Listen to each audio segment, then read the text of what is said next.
Hey y'all, what's going on? Happy Sunday, happy Sunday. Hope you all had a great weekend and a great week. I myself had a good week and an awesome weekend. Yesterday I went to a wedding. I'm gonna talk about that in a few minutes. Share my little opinions. No, share my experience before we talk about the topics.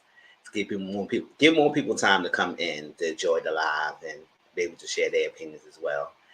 And so like that. So how y'all doing? What's going on? Let's listen, y'all. So y'all see the thumbnail. Y'all see the people on it. Yes, we will talk about two interviews that was on this past week.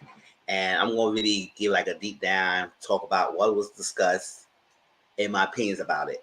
Whether or not I believe their story or not, that's not my thing. What I'm doing here. My thing is to tell you what was said and have a conversation about it. And then hopefully y'all have your opinions and we could have a discussion about it before we get off of here. And that's what I'm gonna do. We're gonna talk about the Royce interview. It was part one. It's gonna be two parts, like he normally do, two parts. And the second part will be on Tuesday. And once that part comes out, I will do another video on that as well. And I enjoyed it. I did enjoy the Royce interview. So like that. So with Carlos King. Yeah, no, I don't really watch a lot of his interviews and stuff like that because I can't really stand his voice and stand how he acts. But certain people that he does interview, I'm interested in seeing. So I will watch it every now and then.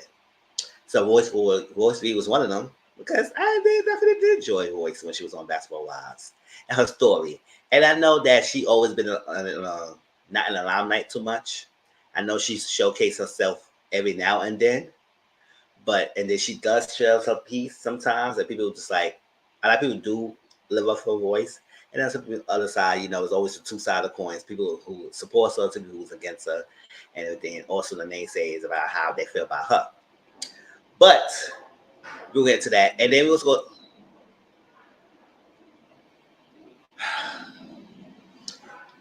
Why these people gonna start being noisy when I'm doing my live? They do none of this before all day. It was quiet. Oh my gosh. Then we're going to talk about Jeezy and Nia Long's conversation. It wasn't so much of an interview. It was more of a conversation between those two and what was said. Now, I know a lot of people in the thing feel like Jeezy was putting the wool over people's eyes. And like I said, I'm not here to discuss what I feel, what I believe him or not, and to discuss what he was said.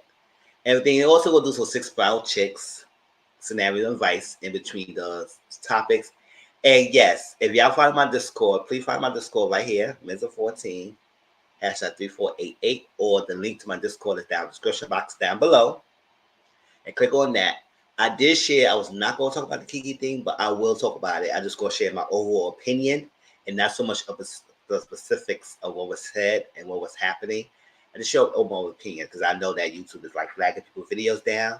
So what I'm doing, I'm going to talk about it, but not go into detail. So I'm not showing no posts. I'm not showing no videos, no stills, none of that. So y'all find that online. It's already all over the internet. It's easy to type her name in and y'all get those details. So I'm just going to talk about overall opinion about it. So that would be the last special topic that's on it. So y'all get something. So I won't cheat y'all. And probably y'all want to hear from me. All right, so I'm behind the screen for a long time. Mr. 14, please subscribe to my channel. I appreciate all the new subscribers. I know surely my number is going up slowly, but every journey is appreciated one, and some journeys are a little slow down this, but I love it. I do appreciate doing this, and it's only gonna get better as I put more focus on this and do focus on other things.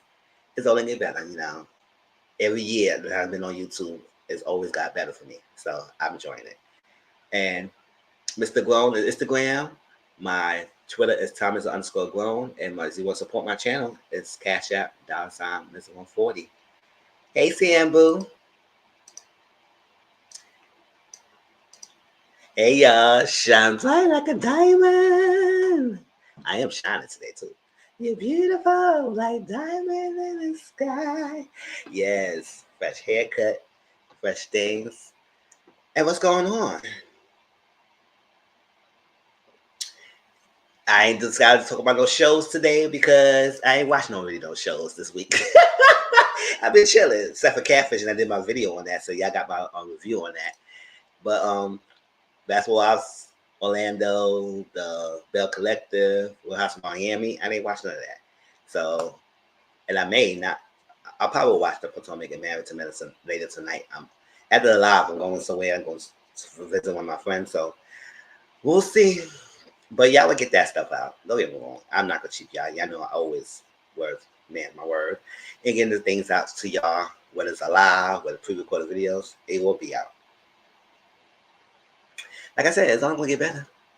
What's up? What's up? But yes, let me talk about my own wedding experience. Since before we start diving into the topics, give more people come in time to come in. And yes. Listen, so yesterday on Saturday, I went to the wedding. I went to one of my good friends' sons, my only son. He got married yesterday. And he's a pastor, y'all. Yes, he's a pastor. He runs his own church. So he got married to the first lady. And I said, oh my God, you're so cute. And it's so funny. It's like, I remember him being so young as a baby, young as a toddler. And now to see him so grown up and being a husband now, it's just like, oh my gosh. And it made me feel so old because I was like, dang. But yeah, we are really cool and everything. You know, we don't see each other all the time because she left for South Carolina, and she comes up, family events, got a grandson, all that stuff like that. It was great yesterday. If y'all know what I wore, if y'all follow my Instagram, I wore like a blue outfit. I forgot to share it on my Discord because some people who are on my Discord can see what it is. But I had like a blue kind of outfit, nice blue pattern shirt, and then blue pants, and then the black thing, and I had my shades, and then my hat. So, you know, like a fly on a fresh haircut, you know, cute. Face card never declined, my gosh. So it was always cute. So it was interesting. It was good. It was the wedding was in the Brooklyn, and the reception was at somewhere in Long Island, that's what I believe. It was called Dominican Village. That was the reception hall. And it was a nice, beautiful hall too. So it started at 3, you know, all that stuff like that. Got upstairs, sat down, and you know, they ain't start the wedding until like around 4. And stuff like that, you know. Never really start on time, but good thing because I was usually I like to be the person who be on time.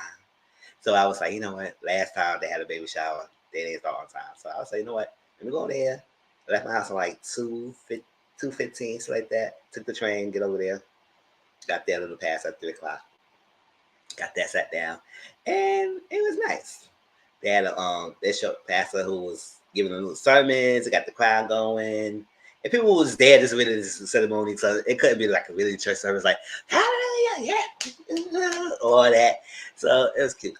Now, my friend's son, the angel, he wore this nice cream outfit, and you know what? Let me tell y'all this.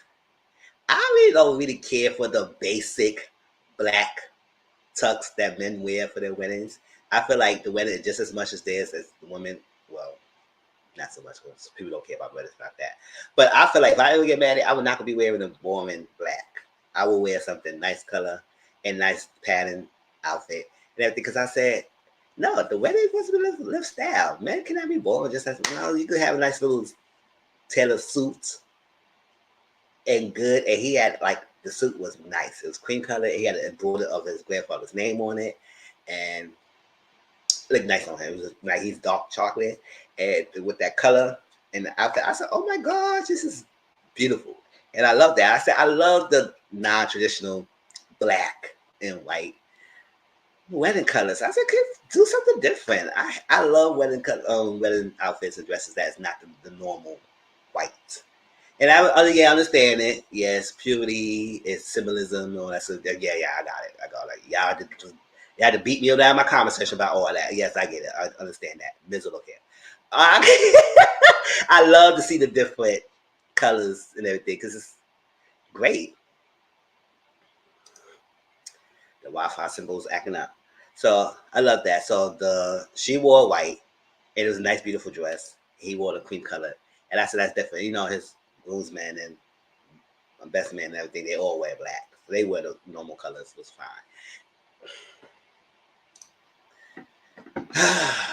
Stream your heart. Not today, Satan. Right? And then the bridesmaids and maid of honor, they wore kind of like a brownish kind of outfit. That was cute. Yeah, they had a ceremony. They did, and usually I'm not really a crier, y'all. I'm not really teared up when it comes to emotions like that. I get emotional at times, but not too much that tears come out and everything. So when I do cry, it had to be something that's really touching and stuff like that. So not because I don't feel like men should not cry, they can't have no emotions. Royce did call out the mic. Oh yeah, we're gonna talk about that. We're gonna talk about it. She did, like Royce always, like people always want to sleep on her, but she always been telling her truth. Whether it's the truth or not, she always told her truth, and she always keep receipts, and she always get things like that. And in the part of the interview, she said that she didn't throw away none of her stuff that she always had. She always had the old phones and everything because you never know when she go pass away, people can find it. So Royce always, to me, showcased what she always had been knowing and been saying for years, but people just don't want to listen to her. So we'll get to that. But yeah, so I mean, not because I feel like men is emotional, I can't show no emotions and we can't cry. No, I feel like you should show me emotions. So it was one part of the ceremony that, let me turn this off real quick because I keep running back on and just keep going back on.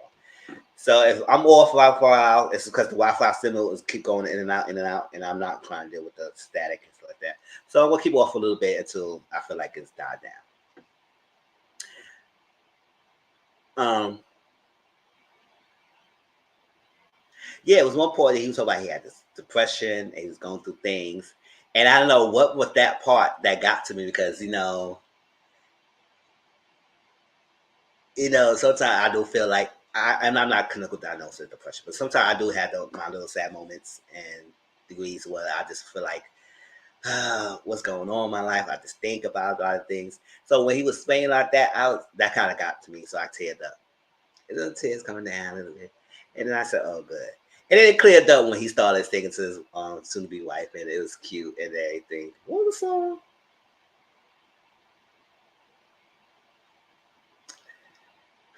I don't remember the song. But it's a well-known song y'all know about. Wait. I don't remember the song. But I did record it. I just don't remember what the name of the song is. So it was cute. And then the thing is nice. Chad, y'all, let me do a little messy moment. Not messy moment, but it was cute. I'll iron people like, oh, child. You never like say that. Never say that. Let me keep it to myself. I keep that to myself, y'all.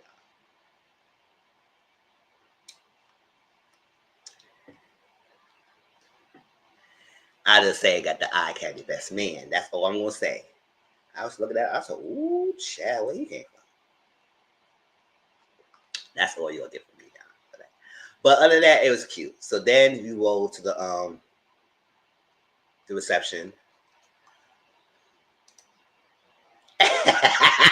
CL.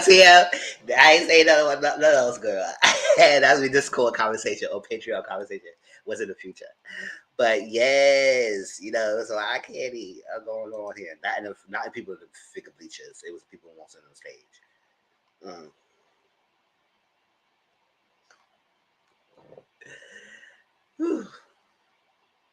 But it just ruined my bubble when I found out he got married. He was married to his wife. I was like, oh shit, whatever.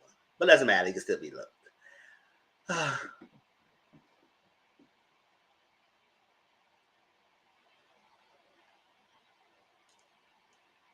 See, I can't even see my smile like that because streaming don't want to act up stupid. Because I want to put cheese up and stuff, y'all.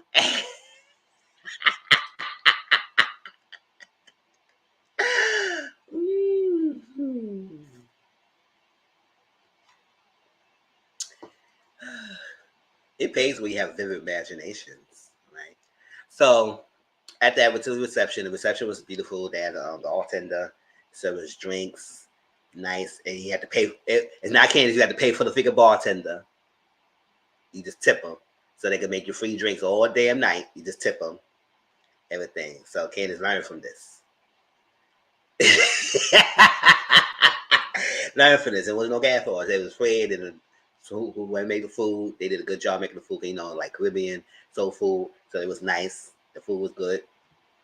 Fed my belly. And then I went drinking everything. You know, I had some vodka with some pineapple juice and splash of cranberry. Had like 2 of those. And then I had to drink some like my Sweet Bee Moscato. You know, it was really nice. It was really nice. Yes, I was dancing. So yeah, you know, ask. So Mrs. was dancing. Yes, I was dancing and everything. Child.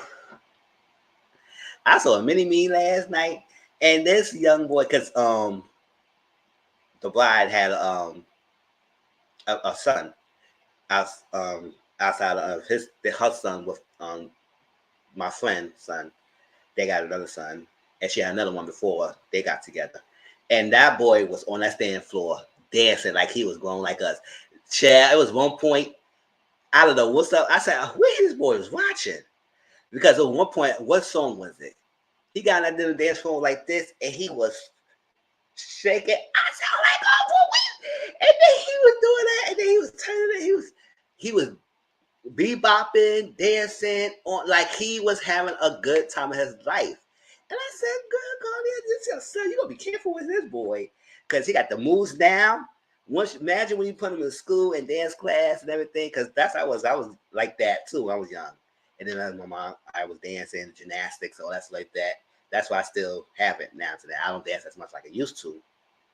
But that boy is, oh my gosh, he was a life of the party. I love it. I said, go ahead, boy. Yeah, I know he was there with us. And you know, most people would just sit around watching, looking at some most people who dancing. I said, yeah. Everybody get up and get in your feet. What the hell's going on here? So after all is said and done, got home in the van, everything. I ain't get home till like 2 something in the morning. And it was cute. Got home, relaxed a little bit, went to bed, chill out. Now I'm here talking to y'all. Hey, y'all, what's going on?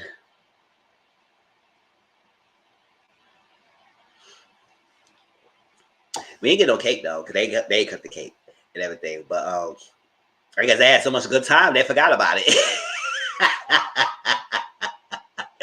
Gel, okay, what's good? I didn't care if I could eat no cake anyway. And it was like I was full from the food and drinking because I did eat before I got there. So, but I still wanted to eat some food, and the food was good too, so they filled me up.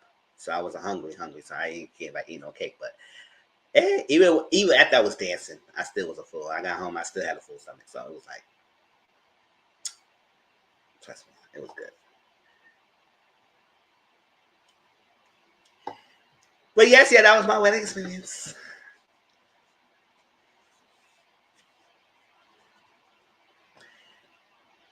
And yeah, so I'm excited. It was good. I think next time we'll see what's the next question will be.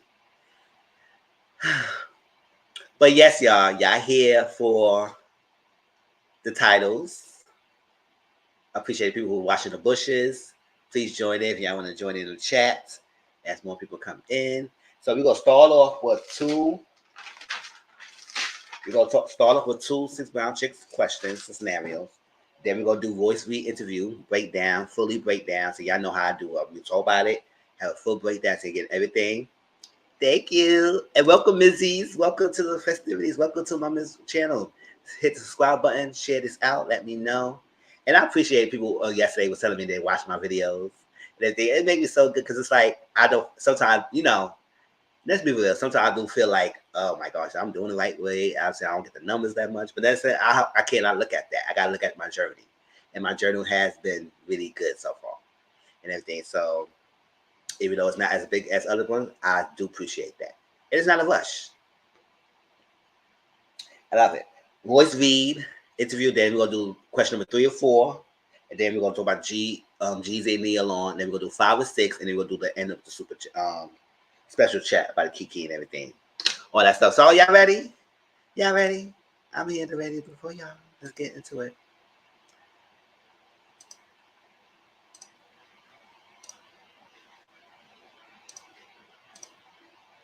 All right, y'all. I might just stay off thing because just keep going in and out, in and out. I might just stay off, y'all. I'm sorry, but speaking y'all's acting up stupid today.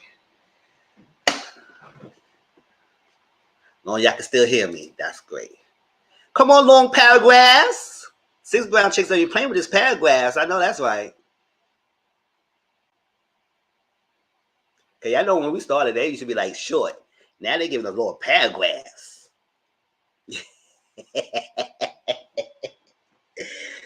All right, let's go.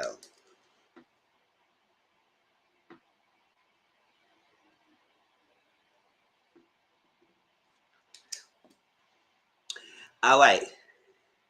Thank you, boo. I'm in a serious relationship with my coworker. Oh, not the coworkers. Y'all can't do with coworkers. Come on, staff. You can't be in a serious relationship with a coworker. That's all right. Renee, lots of rumors about her, but she a sweet woman with 4-year-old twin sons. Oh, coworkers judge me for taking care of her sons. They call me a simp or whatever. Their father's in jail. I mean, don't make you a simp, but people always go have some conversations. They always gotta have some things to say. So it is what it is. But we will see what's going on because this is always seeing what it appears to be. So if you stepping up and taking care of her sons while the father in jail, they'll make you a simp. But people always gotta say something. I've been with her a year and I saved my money to treat them to the Disney themed birthday party. I want Renee's sons to have good memories. I didn't have a dad growing up, and I want better for these kids. Okay.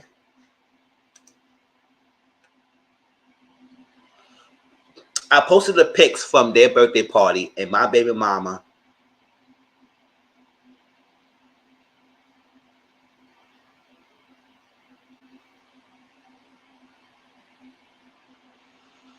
I wish y'all could see me rolling my eyes right now. My baby mama and my mother were unhinged because I haven't seen my own kid until almost.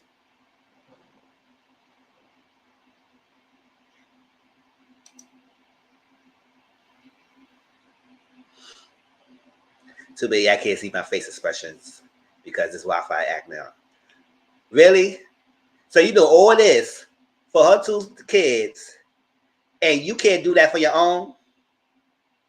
And for you to say you haven't had your dad growing up, so you want to make sure they have that experience, but you're not doing that for your own damn kid. My kid is hard. He's 7. He be all right. Oh, not because he's hard. He's 7. He be all right. Really? You think they be all right? No, it affects them just as much. You don't think they affect them. It does affect them. How's it look? Him seeing you take care of somebody's kids, and his own father hasn't been around for 2 years.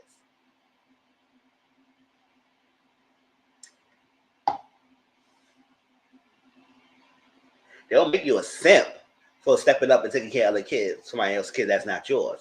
And make you a freaking dumb, dusty bastard for not taking care of your own.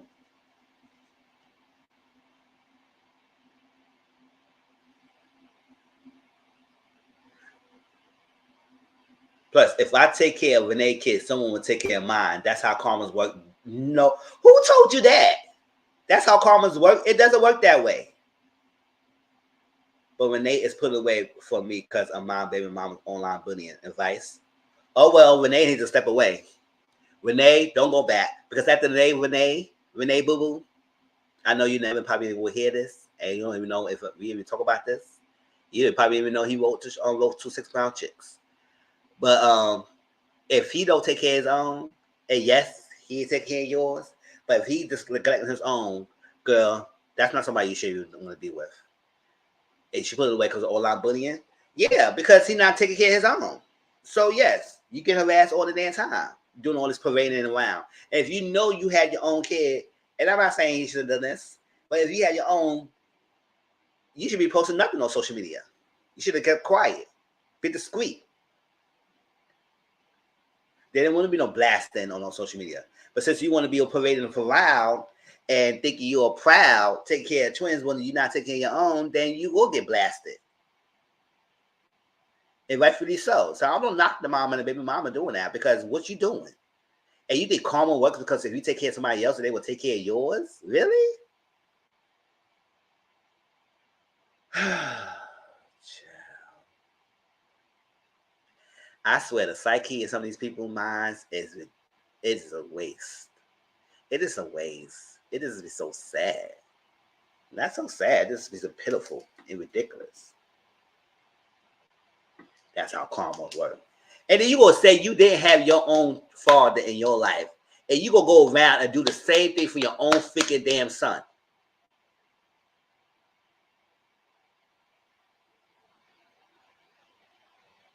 Talk about karma.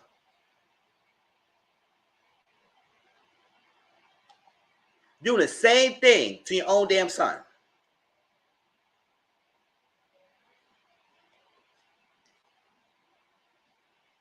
Now he gonna go up having the same experience you had because you want to be a captain figure Superman for somebody else's two kids. Okay, sorry to say that, but no, but you got your own.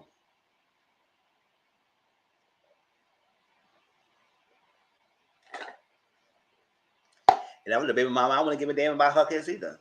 Shoot, what about mine? Advice. What advice you want? While this kid is young, you better be in this kid's life. That's the advice we can give you. Go and be the father of your own kid. And that's the advice you give him. We want the advice to say Renee, no, Renee needs to leave for good.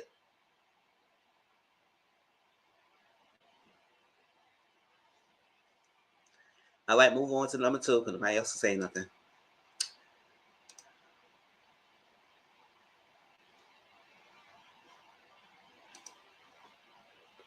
All right, number 2.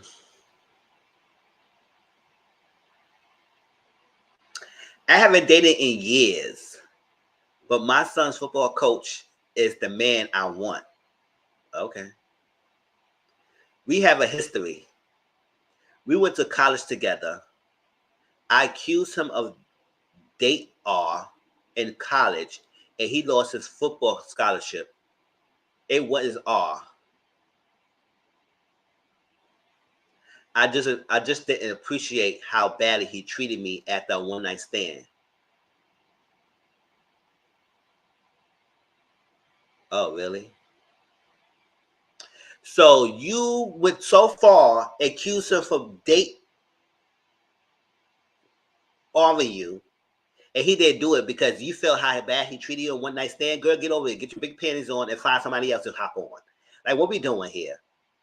That's something damaging. Now he lost his scholarship because of that. And you think if I was the football coach, I would even want you back? Hell to no. You don't do stuff like that. And then you make it hard for people who actually are victims to not believe because women like you want to be mad because you got your feelings hurt. Suck it up.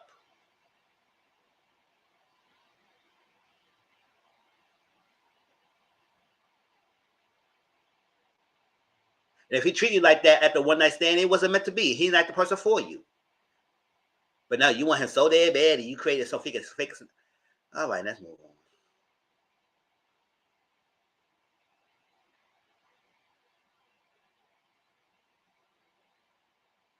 I dropped the charges so he never went to jail. Oh, okay. Okay. And you think that make it better? You ready to tarnish his freaking reputation, or he lost his scholarship because of it. I would never forgive you. You would be forever my enemy. If I ever see you, I would look at you with disgust every time I see your behind. I was like,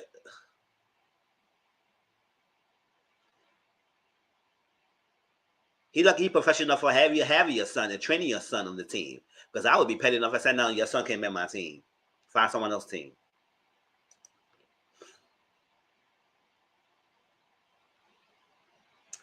Now that he's my son's coach, I feel like he's not giving my son encouragement and benches him to pay me back.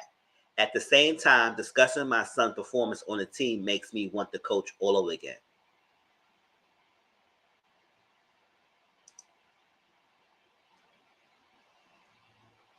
Oh, girl, get the hot in the box out of here.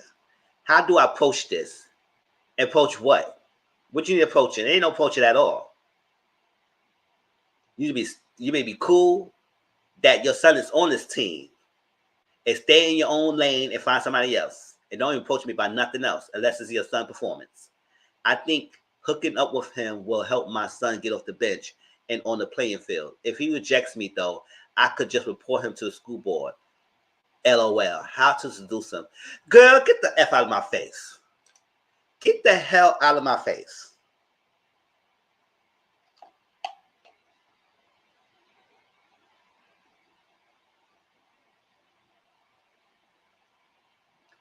Get out of my face. So you plotting a plan if he doesn't do what you want. Really? I just pour him to the school board for what? Where you gonna pour him? Because he rejects you? How to seduce him? Because you want you hot in the pants?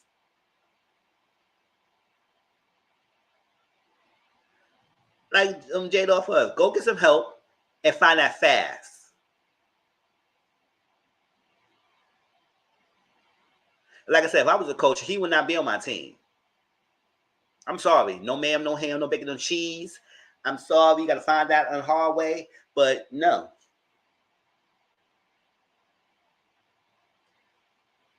You really lost him his scholarship when he was in college because you wanted him to be mad and lie. And now you can try to do it again if he rejects you because you want him. After you just tarnished him, like what make you think he was trying to give in to your seduction? And if he benches his son, he benches your son. Whether it's a payback or not, oh well, you just live with that.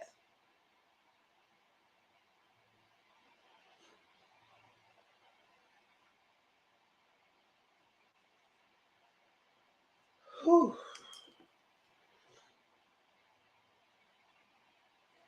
I swear, people learn rejection.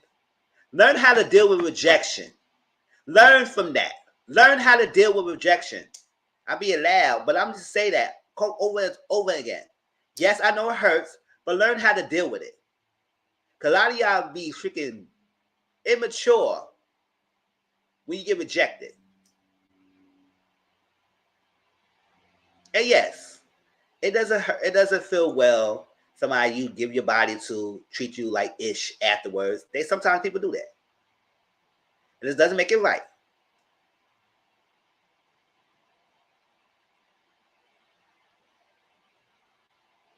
Now, if you can't get no honest opinion, like reach out to him and give you honest why he treats you that way, then move on. You said it was a one night stand anyway. One night stand means one night stand.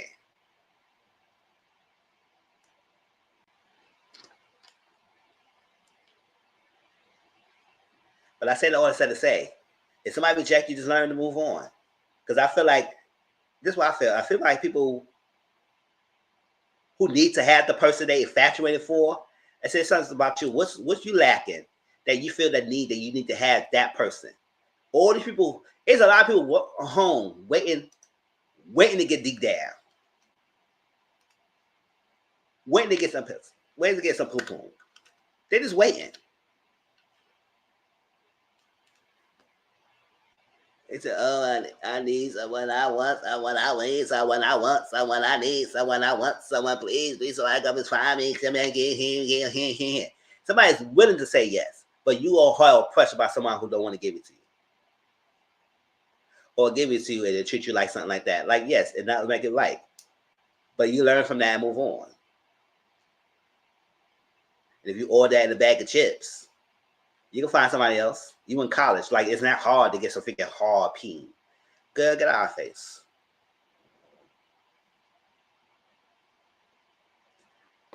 And yeah, she need help.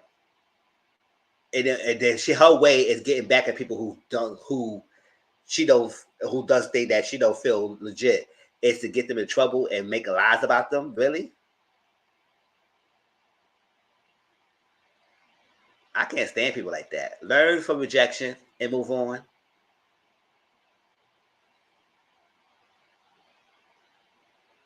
Anything else you got to say about this, y'all? If not, we're going to move on to the voice, and we're going to do number 3 or 4 after the voice one. All right, y'all. That's it. And that's it.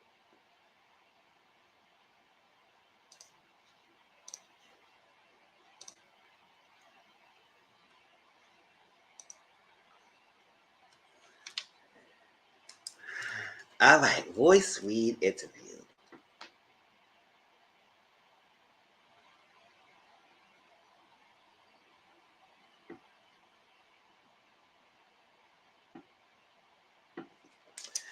So, y'all know Voice did an interview with Carlos King. It's on her YouTube page. So go to YouTube and you can find out where the interview is. Let me see. Hold on. Let me see if I can just probably share this with y'all because I didn't watch it earlier.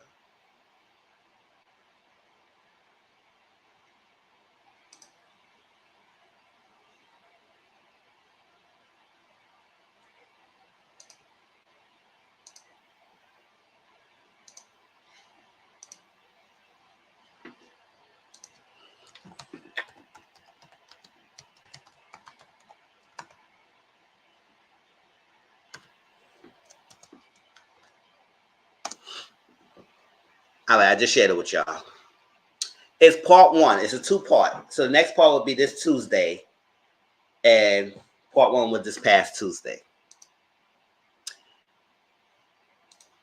And like I said, this was a good interview because he did give her a chance to open up, to share, and speak on things and stuff like that. Because people who hasn't been following, I'll be following celebrities like that and everything, all their stories.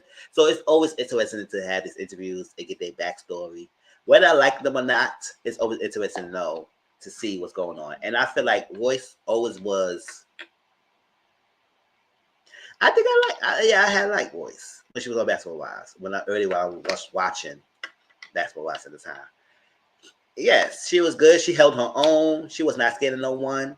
And it just like, I do feel like she does say things on internet and everything to speak her truth.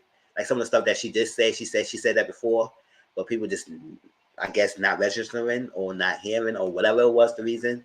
They just ain't understanding. But now they know, realizing that Royce is probably one of the first people who was saying things, especially with regards to Shawnee. Because a lot of people start realizing how Shawnee moves. I say yes, Shawnee allegiance is always to Evelyn. Always. And it took a lot of people to realize that. It took a lot of people to realize that. Don't know why, but no matter what anybody else do, she never hold Evelyn to the feet for fire. But let's get down into it and we're gonna talk about it. So I hope y'all share your opinions as I go through this, and y'all let me know how y'all feel. All right. So we find out Royce is 43 years old now. She's 43 years old, and she was born and raised in Florida. Born and raised. She did grow up sheltered. So that's one part of the thing that I found out it was interesting. She grew up sheltered.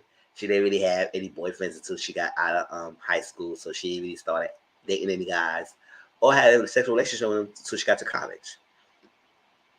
She grew up, their parents had her in gymnastics and dance and modeling and chilling. Now, she was always in the entertainment business for a while. And, that's how we know she was a dancer. And you know how they kind of played her because she was a dancer. But we get into that in a minute later on when she talk about her experience at Basketball Wives. And she went to FAMU. I love FAMU's going to FAMU. And she didn't even know she was missed like that because Carlos seems like she was real missed. If you wanted to see Royce's side of things and hear her voice, I say yes, because people do miss her. She was liked. And she was one of the really true person rich to herself who didn't back down from the challenge in the show. So I was like, we like Royce. It's like that. And she didn't realize because she don't really have much followers like she's saying like other people has. I know she got way more than I had, but like other people had, but she didn't realize she was that missed. And we wanted and want to be back on the screen and stuff like that. So she's seeing it. But she do appreciate that as much and the love that she's receiving and support she's receiving. But she didn't even realize that. So she, like I said, she grew up sheltered, and she was in college. Age of consent was taken away from her when she was SA in college. So her first experience was not a positive one that she didn't consent to. So because of that, that always changes your perception of intimacy, of relationships, of dating, being with people. Can you trust a person? Can you not trust a person? Can you open yourself up and everything? Because your first experiences in college was a negative one. That taint your kind of relationship from everything else. And then you have to unlearn it and make sure you may want to trust the person, give your body away, and have consent full control. Sometimes you start acting up sexually. Sometimes you're withdrawn. You don't want nobody to touch you. It's different ways how you cope with experience like that in college. So she did mention that she didn't have her first orgasm until she did it herself, like when she was in her 30s, and she pleased herself. And then she said her first actual orgasm with someone else was like just a few years ago, and she's 43 years old now. So it was like, yes. And then she was in college. She had a boyfriend in there, and she thought that was gonna be her one and only, because she said she grew up with her parents being together for 50 plus years. Her mom and dad only had each other. Her mom only experience of a man was her dad at 50 something years old. So she wanted to like kind of mimic that in a way, because my parents always been married. All her examples of marriage has always been a positive one, that she always see people in marriage and they had kids in marriage and like that. So she want to imitate that. It means not having a baby out of wedlock, being with someone for a long time, sharing your body experience with only one person. So that's what she wanted. But unfortunately, it didn't happen in the way that she wanted to happen. But that's what she was striving for. And it just sucks that her innocence and stuff that was taken away while I was in college. So she said her mom didn't find out about it, the event, until like 2 years, something like that, when she was wrote a poem. She wrote a poem about it, and mom found out when she saw and she read the poem and everything. That's what she's talking about. And then she was making excuses that, oh no, because I was partying and everything, even though she was doing that. But that's that. She said she almost flunked down the freshman year because of that experience. But she made it through and pushed it through. So she always going on, realize, no, how does this ex feel like? I mean, I know talk about her upgrade and everything, because it does shape how she is now, and it always shapes. So you always talk about this. So as I explain this, hope y'all get your opinions and how y'all feel about what I'm sharing. But yeah, she just never know how sex would feel like. And yes, it is sad. It definitely was sad, because I said, dang, it is always. That's what I said. Sometimes you can never just right and everything, because you hear the backstory. Unless they're being a whole little prick, then you realize they don't care, even though they do have their own shared story. But at some time, you have to learn from that and not use that as a clutch to be ridiculing other people. But in Royce's case, she always wanted to navel, and she never been a problem. So that's why it was like people really enjoy like her. So she never know how to feel and have sex with men. Like it's just like doing it just to do it for their enjoyment, and not for us, because it's like, come on, it was to take it away from her. So she was studying theater, I think, when she was in college, but she did dance and everything else like that. But that was her major. She wanted to go to acting. So what led her into the realm of reality TV show? So we will get to that part in a minute. So she said Shawnee approached her. I guess she knew Shawnee, and Shawnee knew her, and it was cool at that time. They ain't cool now. She don't talk to Shawnee anymore. But at this time, she was. And she was there for the heat. Because she was a dancer. She was there for the heat. And sometimes they had the stigmatization of dancers in the basketball league or whatever leagues that they have dancers at. Sometimes they feel like, oh, they sleep over the players, they don't respect the wives and everything. And those some may be true. It doesn't mean for everyone. So you don't look all dancers as the person that every dancer mess with the players and everything. And then some players do mess with dancers too. So it go both ways. But they had access to parties the same as the players do. They go around, they travel with the players and everything. So, it's kind of like easy access. And, these athletes have easy access to Poom Poom all the time anyway. So not only for the dancers, for the groupies as well. So, they cannot be trusted. That's why I said, like, sometimes who marry these players for their money, I don't knock them. Get the financial security girl going on and stack your papers up. It ain't wrong with that. Sure. Because they pick you out of your beauty. They want you because of your beauty, so marry them for their money. And that's what it is. Sure.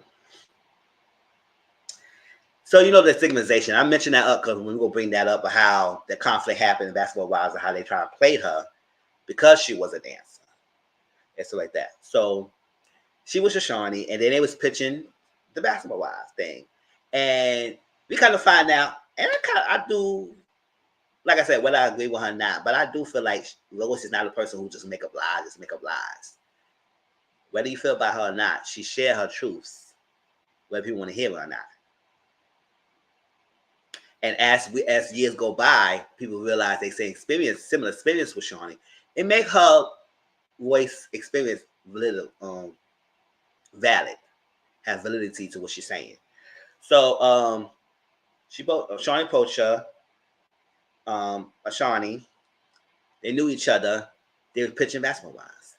We gonna find out that Manny Voice and Shawnee's best friend and somebody else was pitching the show while Shawnee Manny was around. Allegedly. No, not allegedly. It's a story. This is not truth. According to Royce, it's on an interview. That's what she said. Shawn was around.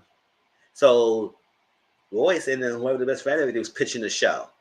And she know how many networks wanted to pick up. I think like 8 networks. And one of the networks was CW EUPN. At the time, they didn't go with them and everything. You know, that was Top Model, and they was going to realm reality TV show yet. So we don't know why she get no producer credit. What was going on? Why she get no credit? Instead, she don't know today why she didn't get no credit. Because if she was helping pitch the show and jump started, she should have been, especially been in the meetings and helping them pitch it out until that was one of it. And the fact that she's not part of it, and Shawnee's the one who got the EP, I said, you should at least give her some credit. Especially if she was around doing all this stuff for you. And then you're going to turn around and betrayed her like that? Like, really?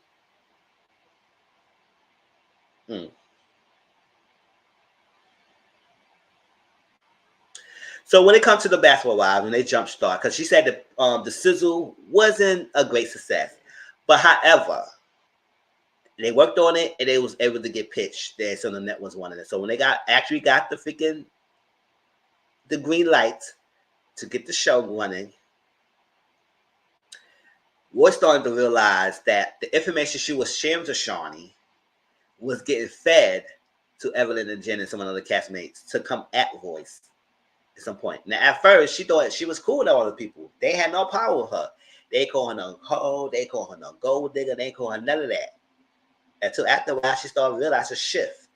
And then when that shift happened, it's like, okay, so now they're gunning for me. So what is happening? What is happening at this point? Like, I would like imagine being Royce that I'm saying here. I thought everything was cool. We was vibing. We pitched this new show. We're going to make this money together. We're going to have a good time. Showcasing our live. Everything, me as a dancer in the basketball realm and these wives, and we could share each other's stories and lift each other up.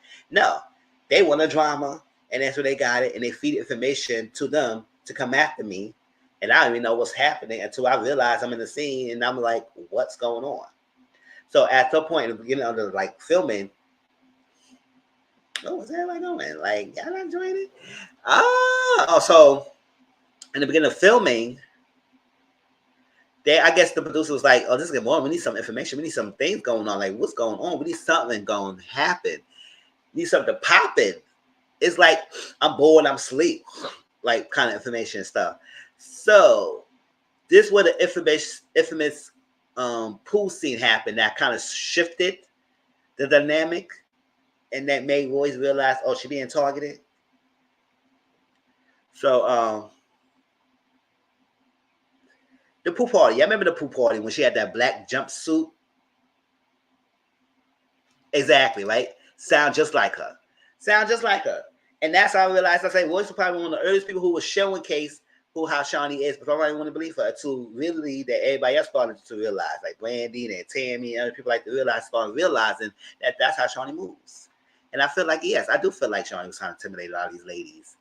And so she only going after, she lashed on to the one hoe, the biggest hoe of the figure industry, Evelyn. But yes, everybody else is the problem. For real. I never got why they were so mad at Royce. Exactly. Yeah, I remember that infamous pool party because I remember that when she first of all, she said she didn't really want to do it. But then she said, hey, whatever, it's a competition. I ain't think none of it. It's dancing. I know the dance. So let's get into it. Y'all remember she was in the split and everything and she won the competition? So at first, they was okay. And the next day, she said, oh, well, we can't associate with you as a dancer. We are wives. You make us look bad, and we can't be. I was like, oh, really? Y'all remember that? Because they did flip on her like that. I said, oh, so because she was a dancer, y'all can't be associated with her? At the end of the day, she didn't sleep with none of y'all men. Or what? And yes, like I said, they're all dancers that does that, but not everyone does that. So yeah, she don't know her voice is, and his voice moves like that. Yeah, eventually she did mess with Dwight, but at the same time, we'll get to that in a minute. But at the same time, but even Dwight was even figuring playing at the time when she got with him. So at the moment, she didn't mess with my husband, and still hasn't. She just unfortunately got pregnant by a player. But she didn't move the way her other dancers moved. So when y'all turned on her like that because she wanted the pool thing and y'all wanted some drama and feed information, now y'all coming around talking about her. But what they did understand, that voice stood on her own and didn't back down.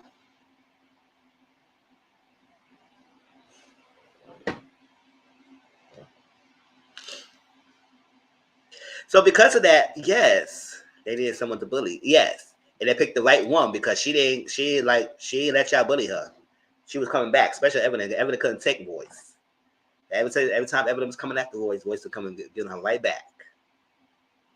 And that didn't raise her voice. There wasn't yelling. She was cool, calm, collected, gathering these ladies together. So, but at the time though, she was embarrassed. Like she wanted to cry. She didn't want to cry. She did cry. She said she cried. She was embarrassed because she didn't realize how these ladies turned on her like that and make her feel like she was small, then that she was less than them. Because at the point, Emily, you was a married girl, and Jen did have a husband, but I don't know who she's married. I don't care. I don't know who these people married, stuff like that, or mess with. But and Susie and Kenya and everything, Mika. Now she was cool with Kenya, Mika, blah, blah, blah, blah. But it was mostly Evident and Jenna. I think Susie was like she didn't care to bring the Mexican drama and everything else like that to the show. But yeah, she was embarrassed.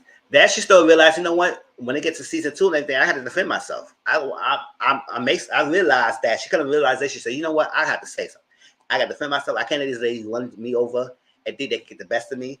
Because what? Because I'm a teak small little girl who's a dancer and think I don't have to be right in this. I was pitched the show. I helped y'all get in this show. So don't try and play off like I'm something different because y'all ain't feeding your information about me. So at that time, she was confiding in Shawnee because at the time she was still trusting Shawnee. And then after this, what I'm about to show you, then she started not trusting her. She showed Shawnee about like how she felt about things, and also let Shawnee know that Shaq was trying to get at her. Because at the time Shawnee was married to Shaq, everything, and Shaq was trying to get with her as he was a player and she was a dancer, which I kind of believe that. I mean, I don't think she had no reason to lie about that. I don't think she had no reason, whether y'all believe her or not. I don't think she had no reason to lie. And she said nothing happened, everything because she wasn't entertaining. And then she said based on the text messages, you could see nothing that gonna entertain on us. How you get your number? Got my number for someone else. How that person get your number? Because we all hang around, we have parties, so we all like don't be act dumb. Sometimes I realize, like, yeah, some people might share your number out, and that's why people like, and they want my number, they just ask me. Don't be sharing my number out. Ask me. So share the numbers out. That's how I got a number. Nothing came out of it. So because of that, she shared that text message to Evan and everything to bring it up. Now it wasn't not shown on the show, but she didn't realize Evan was like coming after her about it. So she said, "Oh my God, Sean, like, what the hell?"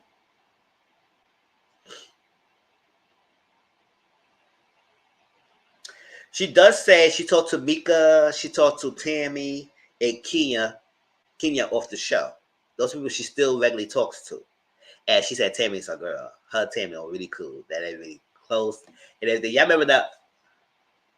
Hey, how you doing? Her Tammy is really cool. And they good. That's my girl. That's just like her big sis. And y'all remember the whole thing was seen with her and Tammy? We can do this all day. We can do this all day. I'm not scared of none of y'all. y'all can do this or this. You know, at that time, you know, Royce realized that Tammy Dude was trying people. I'm talking about the interview.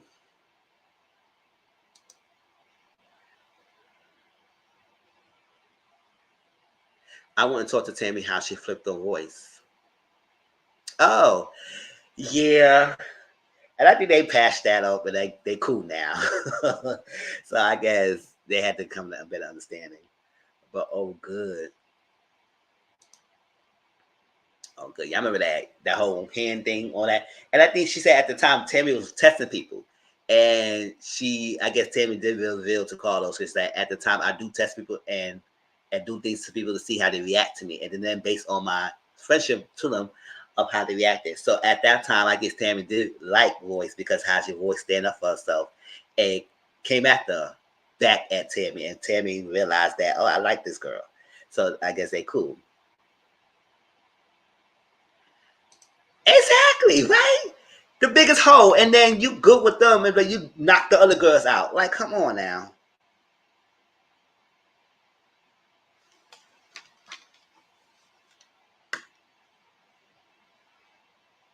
So when season 2 came around, Royce said she not to be played with, and y'all noticed that because Royce was not playing. She was not coming. She was not playing with these girls.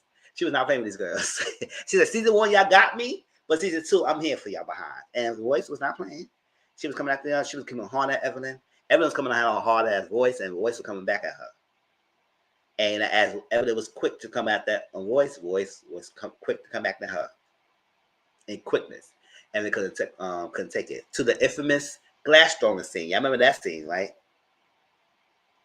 And she don't feature Evelyn. She don't know. She don't follow Evelyn. She don't feature her. She don't know what she's doing. I know the last time she did commenting about Evelyn's action was about the OG situation. That's the last time she commented. But other than that, she don't really follow what Evelyn is doing. And yeah, she did say she watched them like basketball watch every now and then, but not like religiously straight going through. But yeah, I remember the famous glass throwing scene, right? When they had to sit down. It was Evelyn, I think Jen, and Royce. I don't know who else was in the scene because it was so long ago, but I do remember that particular scene. So Evelyn was coming up to Royce, and Royce was sitting here and was like being unbarred. They said, "Yeah, and whatever. Okay, girl, you're home. Yeah, whatever. Like, what's like? Why you keep talking to me? Because we could go back all day.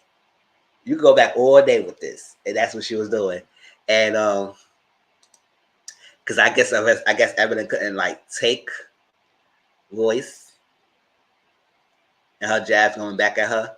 She decided to do a glass now. It didn't hit Royce because we know it didn't hit her because Royce said it didn't hit her. She like had a reflex, but she wanted to just get at her. And I do remember I seen Royce was so mad that she couldn't get her because they snatched up so damn quickly she couldn't really get at her. I know she grabbed her at the point, but she wanted to get her. Say, "Let me go! I was so close. I was so close to get at her." And because she said neck, nose, inside her head. That's what she was taught, to come at them quickly so they could be down. But she just so mad that it could not get to her. She could not get Evelyn how she wanted to get her. But and y'all remember since that scene, that whole glass scene that Evelyn started, she didn't want to film with Royce ever since then. I said, "Oh no, now you start with her. Now you don't film with her. You mad? You scared? Oh, you scared now? Oh, you scared, boo? You did all this glass throwing, did all this to her, and now you don't want to film." So y'all never realized the rest of the season is season 2. Royce and Evelyn was not in the scene together anymore. So it's like, so she left the show at first because she said she had like a dance company, which she closed down in 2019. You know, they won world championships, and she opened it back up a little bit, and then she closed the band for good. But I feel like a hypocrite. Oh yeah, she said, "Oh, she felt like a hypocrite because she said, why would I continue doing the show when I'm supposed to be uplifting girls and telling them that don't let nobody come after you, don't let nobody belittle you, you believe in yourself, be independent, all that stuff like that, and they give them the show when these girls are berating each other." So she had to leave the show, and she wanted to do acting, and she got like platinum collard greens off Broadway play, and she was asking like that. Oh, Evelyn was scared. She definitely was. She said, "Oh no, I can't film with her anymore. I can't film with her anymore." And they didn't allow her to film with Royce anymore since that scene. I said, "Oh, good you, man." Oh yeah, she's like you said. She said she loves Tammy. They have fun and they cool. They're really good now. They still talk to each other. So that's good. And she talked about the scene that it was at church and everything, and Tammy had no panties on and everything, and they laughed about it. And cool like that. But Tammy also had like similar experience with Shawnee and then Brandy and some other people who had similar experience with Shawnee and realized that Shawnee betrayed them. They were on freaking Shawnee's back, and she betrayed them over this freaking Dusty Evelyn. That's why I didn't watch LA. I'm not watching the season. I don't care how good y'all say it is or whatnot. I'm not watching LA. Orlando is good for now. I could do Orlando.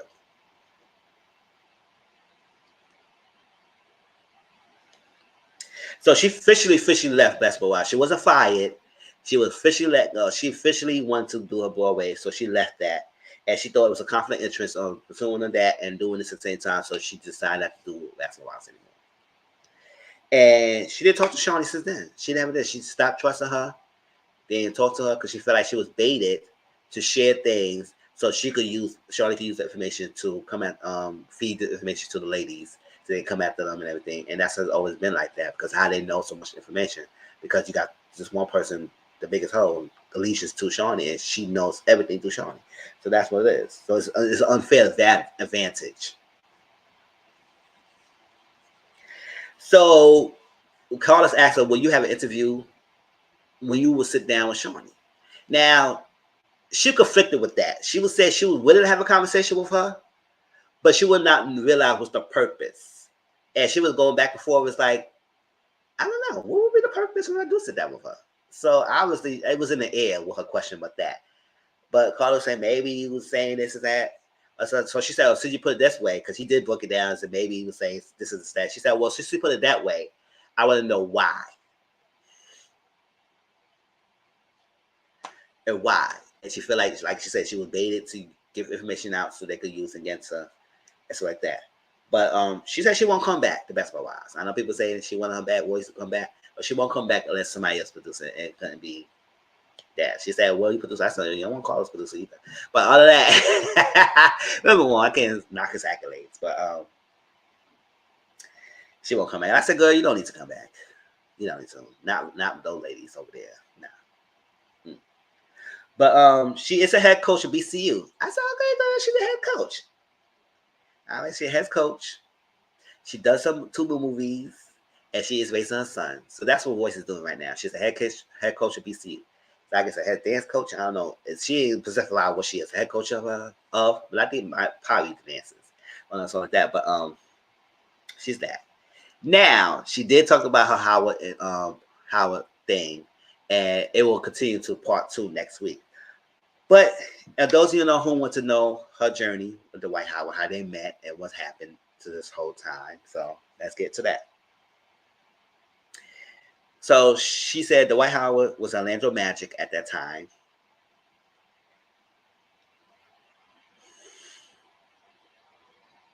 He said y'all was on a book. He was saying because at the time he wasn't really playing yet. So he said, "Y'all in my book, y'all in my book." I don't know what that means, yearbook or something. He said, "Yeah, in my yearbook." I said, "Y'all went to school together," something like that. I don't know. But that's what he's saying.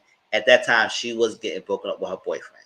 Because her boyfriend at that time in college thought that she was cheating on him because I guess he saw the pictures and everything about being a dancer and next to the white. Everything, even though at the time it wasn't the case, but he was insecure. He let her go. So he was crying and then he didn't check about her. And at first, she was being mean to him because she thought she was going to get back with the person that broke up with her. So at this point, she realized that it was not happening. Then she started giving the white a chance. Gave him the number. And she said the date, July 31st, 2004. He started telling people that it's his girl. It's like that. And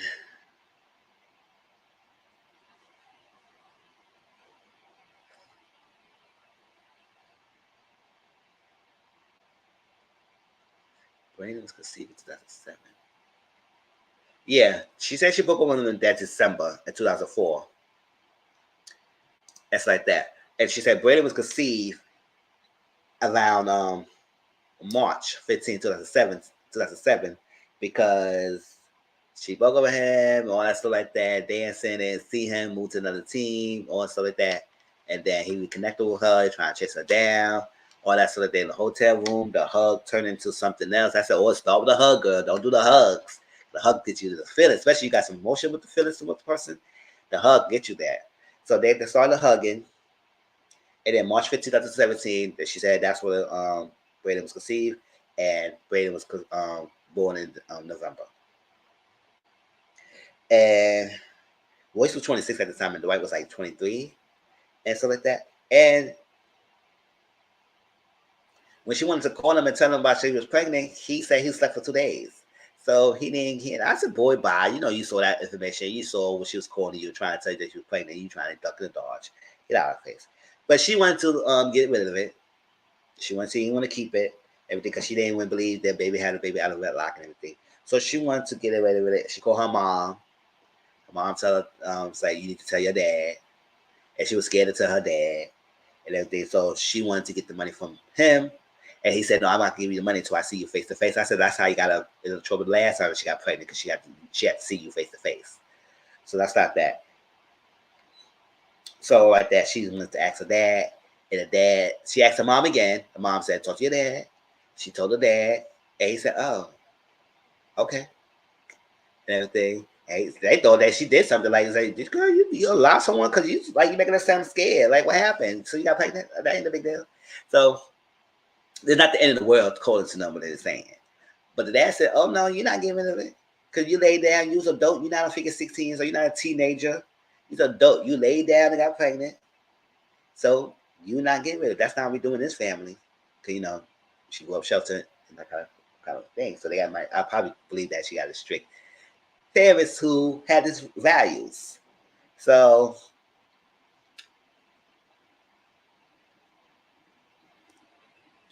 say, no, you will take care of him. You're adult. You will take care of that boy. And she said her son and father is close now. This piece of the pie, they close. So good. But come to find out, we realized, I guess, dealing with a player, and whatever he was dealing with, whoever team he has, she couldn't put his name on the baby registry. She couldn't put the right name down. She couldn't put his last name on the baby shower invitation.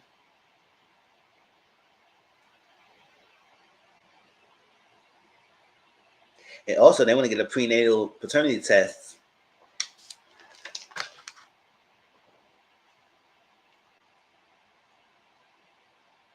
Paternity test. They wanted her to sign the NDA. She didn't sign no NDA. She kept receipts. And that's how they ended. But she said part 2 will be next week. But what she said in the original receipts, because the phone, she said she got a lot of stuff that she never got rid of. All her phones, all her stuff that she has, she keeps them. Because she realized, she said, if she passed away, and maybe hopefully somebody could release them and showcase that she is not lying. She has proof of everything she's telling y'all. Of dates, of timelines, of timestamps. I said, oh, that's why you better keep everything now. Some people like me, I really keep everything. But I do delete conversations like that. But I said, sometimes you maybe not know, you might need it. So all the flip phones, everything she may have, she still has them. And she just hopefully that one day, if she needs to use them, she will use them. So I was like, oh girl, you was gonna do a lot. She was gonna do a lot. So how y'all feel about Royce interview? And like I said, I learned a lot, and I will watch part 2. And I'm gonna do that like I did last time. Watch it like during the week, probably like at the afternoon time, and then talk about that in the live or anything to continue the conversation. But I would say this: I don't peg Royce to be a liar. Even though I don't know her personally, but based on her personality and her character, she always been saying the same thing most of the time. And just people just now resonate with her and realizing what she be saying maybe was coming out true. Especially this whole recent events of the White House, people calling her bitter baby mama. It's like that. I said, no, not so much. Maybe she just has some knowledge of truth. And she trying to tell y'all this all the time. But no, she told you about Shawnee, and look how this turned out to be true. And hey, So I said, go ahead, girl. Hey, Amani Boo. So I was like, Royce, live your truth. Keep doing you. Keep raising your son, Braylon. And all more power to you, girl. And I'm looking forward to part 2 because I said it's messed up that they're trying to play you with this about the white paternity test and this, that, sign NDAs like that. I say sign this jet. Don't try to force me to sign something unless I know something's the truth. Nah, boy, bye. All right. Any last thought for the Royce interview part 1 before we move on to 6 Brown Chicks, question number 3 and 4? Then after that, we're going to do Jeezy and Nia's conversation.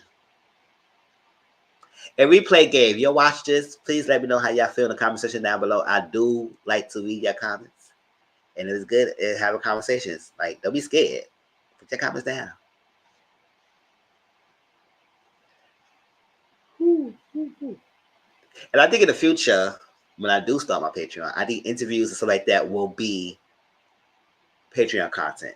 Interview breakdown where we listening and watching and breakdown. It would probably be a Patreon content. And I still probably do like a free version of it, but it would be like an interactive version, but the Patreon would be more in depth while we watch together and talk about it. So I like how she is telling her side now.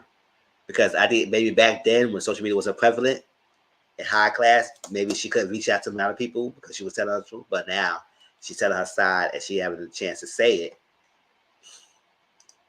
and maybe reach more people. And Carlos got a big platform, so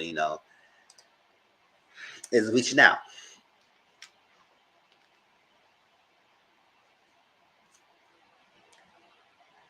I like 6 Brown Chicks, number 3 and 4. Let's get to it.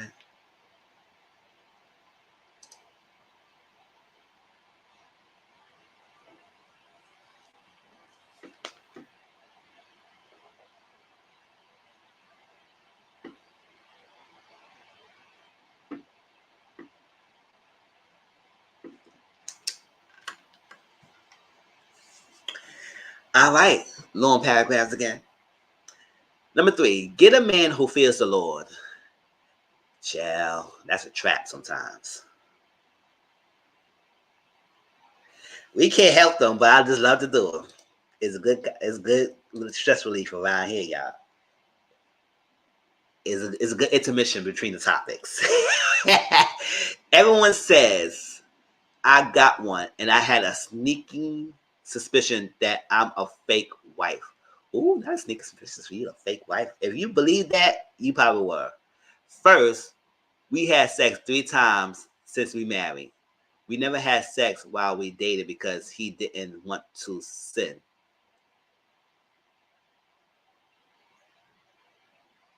Oh, okay. Let me describe our sex. I ain't need you to describe nothing, girl, but okay, girl, you want to do it. He spends a lot of time with foreplay. Child, not one with foreplay, girl. Child, foreplay intensifies things. Child, sometimes foreplay is better than the actual sex itself. Because if you don't have the foreplay, what the sex act is not doing? You need to kiss it, you need to touch it, you need to slap it, you need to.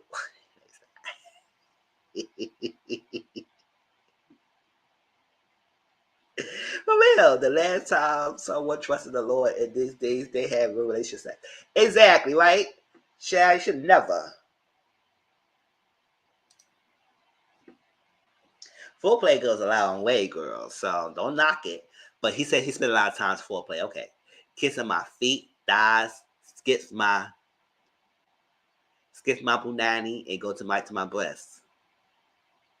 Oh, okay. I mean, if you do all that foreplay, why he just skipping that?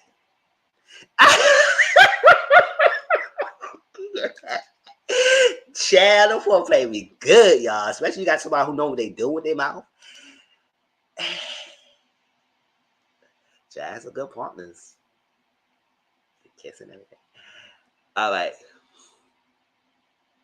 He takes little blue pills to get aroused with me.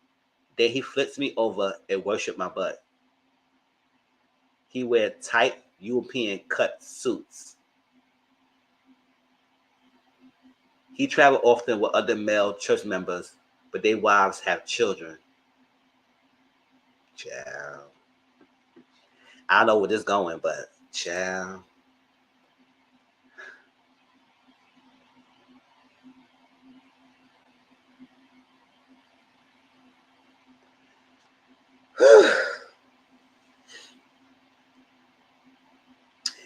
He wears tight European cut suits. He travels often with other male church members, but their wives have children. We don't. It's hard to get pregnant when we don't have traditional sex. Maybe he's a side, y'all. Maybe he's a side. He don't do penetration. He just a side. When I ask him about why he avoids my cat, he tries to say he trying to love me in the right way, but he hates the way not the way you smell, girl. Oh, child. Do you hate the way she smell, or do you hate the smell of it, period? I don't smell. I think he don't like women at all, and that I'm a fake wife. Just a front he uses to hide other things. If you think that, girl, maybe it's true.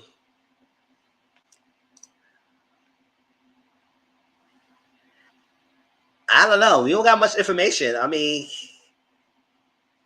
I not pill for him to get there. I mean, I know a lot of people who do these hard drugs. They take the pill to stay hard when they have sexual intercourse. ED sometimes is real. It's not a. She is a bid. That's how I start thinking. Because he travel out with the other men, and he like the foreplay, and he doesn't penetrate and everything. I mean, there are people who don't do penetration, which is not a bad thing. But when he just skipping if he doing foreplay, and he not eating the box either, and that's supposed to be turning him on as much as doing everything else, then that means, yeah, yeah. And he flip you over and wash your butt. Mm-hmm. Mm-hmm. I don't like. He hates the way I smell. No, you don't hate the way you smell. You don't like it.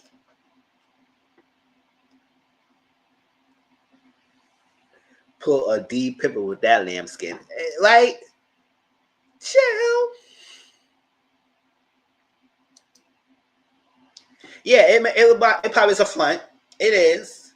Because the fact that you only had sex like 3 times since y'all got married, only 3 times, girl. Not 3 times a week. And only foreplay.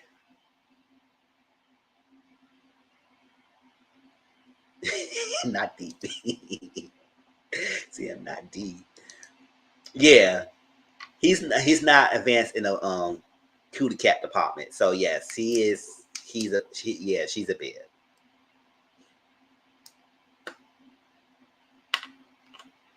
She's a bed, or he having sex with someone else, and the sex with someone else is probably the man he be traveling with.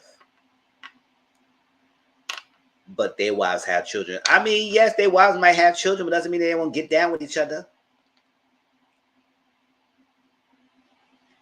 And when she keeps saying he wear tight European cutsuits, I don't know what that's a significance of, but whatever. But girl, yes, he don't like the kid again. He always skip past it. He didn't want the sin. I bet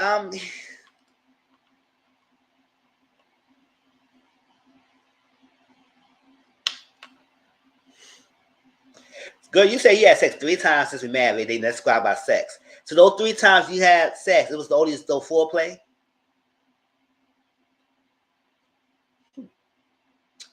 Yeah, he don't like the kitty cat.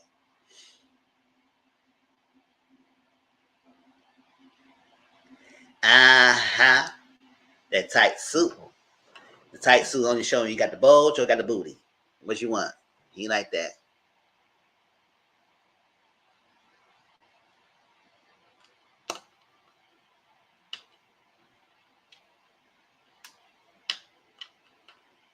Trying to love me the right way. You married, so what's the love the right way? You ready to do the foreplay, so mine is doing the intercourse. What's going on?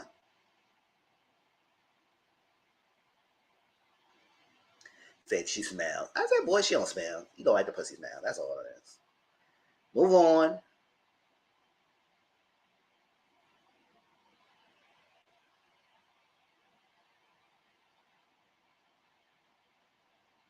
And I have to take the pills to get aroused. Oh yeah, girl. He's not attracted to you. Use a bed. Don't get me wrong, ED is a great thing, so I'm not laughing about that if he does have it. But she ain't saying he got ED. All it is that he used to take the pill to get aroused. So that means he's not attracted to you, and he's not aroused about you. You just do it and just do it because he want to have the force of being married with you, showing case that he has a wife. Lo and behold, when he traveling with these men and they doing something behind closed doors. He could give you a kid, but it ain't gonna help nothing because, girl, he's still messing around with other men. So that's what it is. You got your answer. Tight suits, arousal, skip the. Advice is to end this marriage and move on because you don't want to cash nothing. And he's showing you signs now, so you might as well step out or follow home to these freaking trips that he be having and zoom in on his behind and find out what the hell these men's doing when they're traveling together. Having a kid doesn't make you straight. I'm just like you now. Well, okay.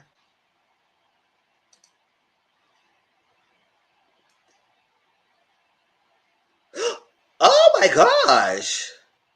Oh my God, you gotta give us a warning before you say all that stuff quickly in the first sentence, girl. Or guy, whatever who it is. 2 years ago, a pregnant side chick crashed my baby shower and shot my boyfriend. He's okay. The side chick had her baby in jail, and my mom's boyfriend's mother typically adopted the boy and brought it to our home. Wait. The side chick had her baby in jail, and my boyfriend's mother, typically adopted the boy and brought it to your home. First of all, you typically adopted him. Why are you bringing it to my home? You adopted the boy, you take care of it. We lived in his house, his mom's house. Child. Our sons are a month apart. Mm-hmm. The jailbird sends him letters about their love and how she wishes she shot me instead of him. I mean, what you gonna do about it? I mean, he's still cheating on you with her anyway. So with the boy, shot him. That was a perfect thing to do. But well, let me stop. I'm not an advocate of shooting. He put monies on her books and writes her back. And you still with him, girl? Bye. He puts money. Okay, jailbird is up for parole soon, but I got a secret. I tested her son. Her son is not his, and I got the DNA results to prove it. I tested my son too, and he also not my boyfriend's child. Oh, girl, now you tested someone else, and your son is not his either. What the hell's going on here? I feel releasing her kid's DNA results may make him question my kid. Of course, because you tested both already. But he promised to marry me and get us an apartment, and I want him to do that. I don't want the other kid to live with us, though. What should I do?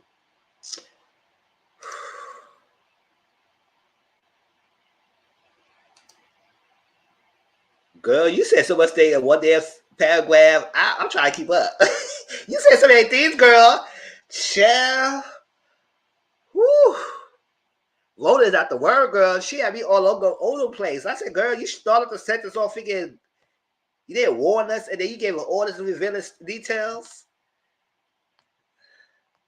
First of all, is you entertaining a guy who got a baby mama side chick that was in the freaking jail. It wasn't even long she was in there before he messed with you. So it took him long to mess with you anyway. And then she find out, and now she coming to show her because she was mad at him. Well, I think that's rightfully so. But then it goes, you feel like she should wish she shot you. I said, well, shoot you for what? He ain't gonna stay faithful to you, girl, jailbird. So jailbird, you need to start realizing that he ain't gonna fake faithful with you. He ready to cheat on you anyway and find someone else. And got this other girl pregnant, and then kids is months apart. Like, what's so good with him? So no, you shooting light. It's fortunate he lived. But whatever, that's one thing.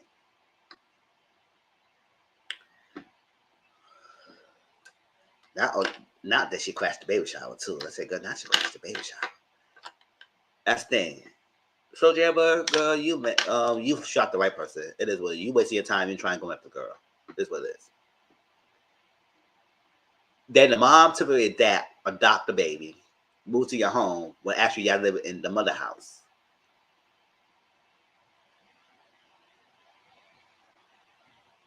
You tested their son and also tested your own son, and both kids is not his. So go, what the hell you was doing? I'm trying to say it too. Like, what's going on? You talk about what this demons is. What the hell you was doing at this time? The fact that your son is not even at least his. So yes, he will question yours if you tell him about the other one. So my thing is, he might have to suffer your losses. It's either you might not say nothing and keep to your grave, or you might have to leave this whole situation altogether because he like that jailbird is not letting us go. And see the way that how she feel like when she gets out, she'll come after y'all too. She'll make your life a little hell. So I might just skedaddle and live out of there and bounce.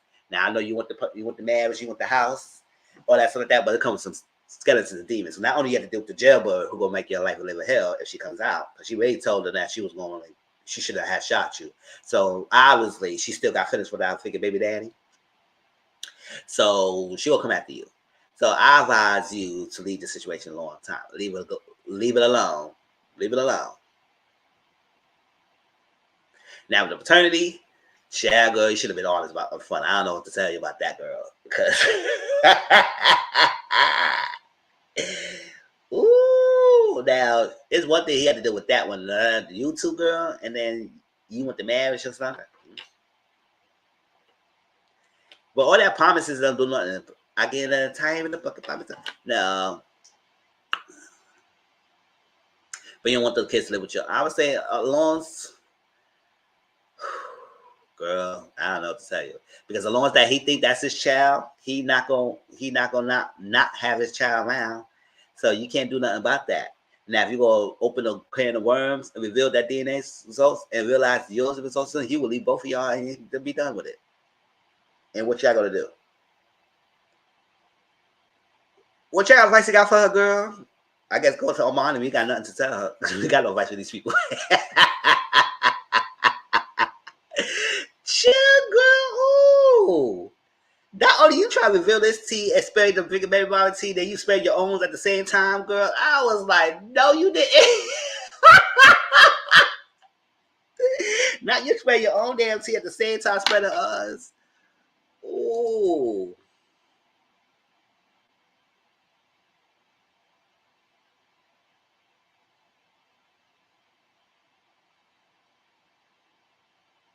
You want him to do that.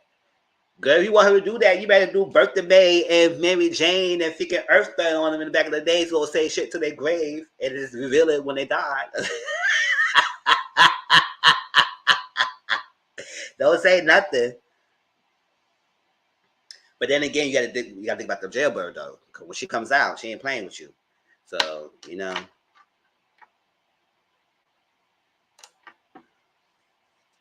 That's it. I had my fun already, y'all. any other thoughts about this too?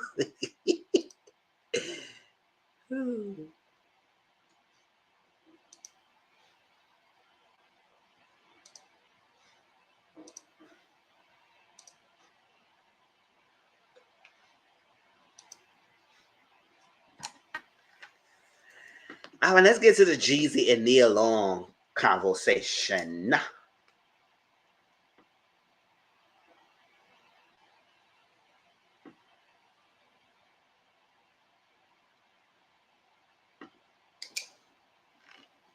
Once again, I'm not going to really discuss if I feel he's lying or not, or not saying it, how I feel about if I believe him or not. I'm just going to show you what he says and have a conversation about it. And we can talk about it how y'all feel. And we have a conversation if y'all have anything to say. Other than that, we're going to talk, we're going to give you deep down on what he says and then leave it alone. Now, the conversation between these two. One, I want to know why he decided to have a conversation with Nia Long. I mean, because maybe they had a similar situations or whatever, but I don't know. I do feel like, I'm going to say this, I do feel like what he was giving to us does seem a little calculated. I think he was saying things to make her feel for him and everything. Now, his story is his story. So that one thing I'm not knocking. No, I cannot say if your story is untrue or not. I don't know you personally. You don't know me personally. So whatever it is story. Can you believe it? That's up to you. Depends on when you feel how you feel and how you feel about him.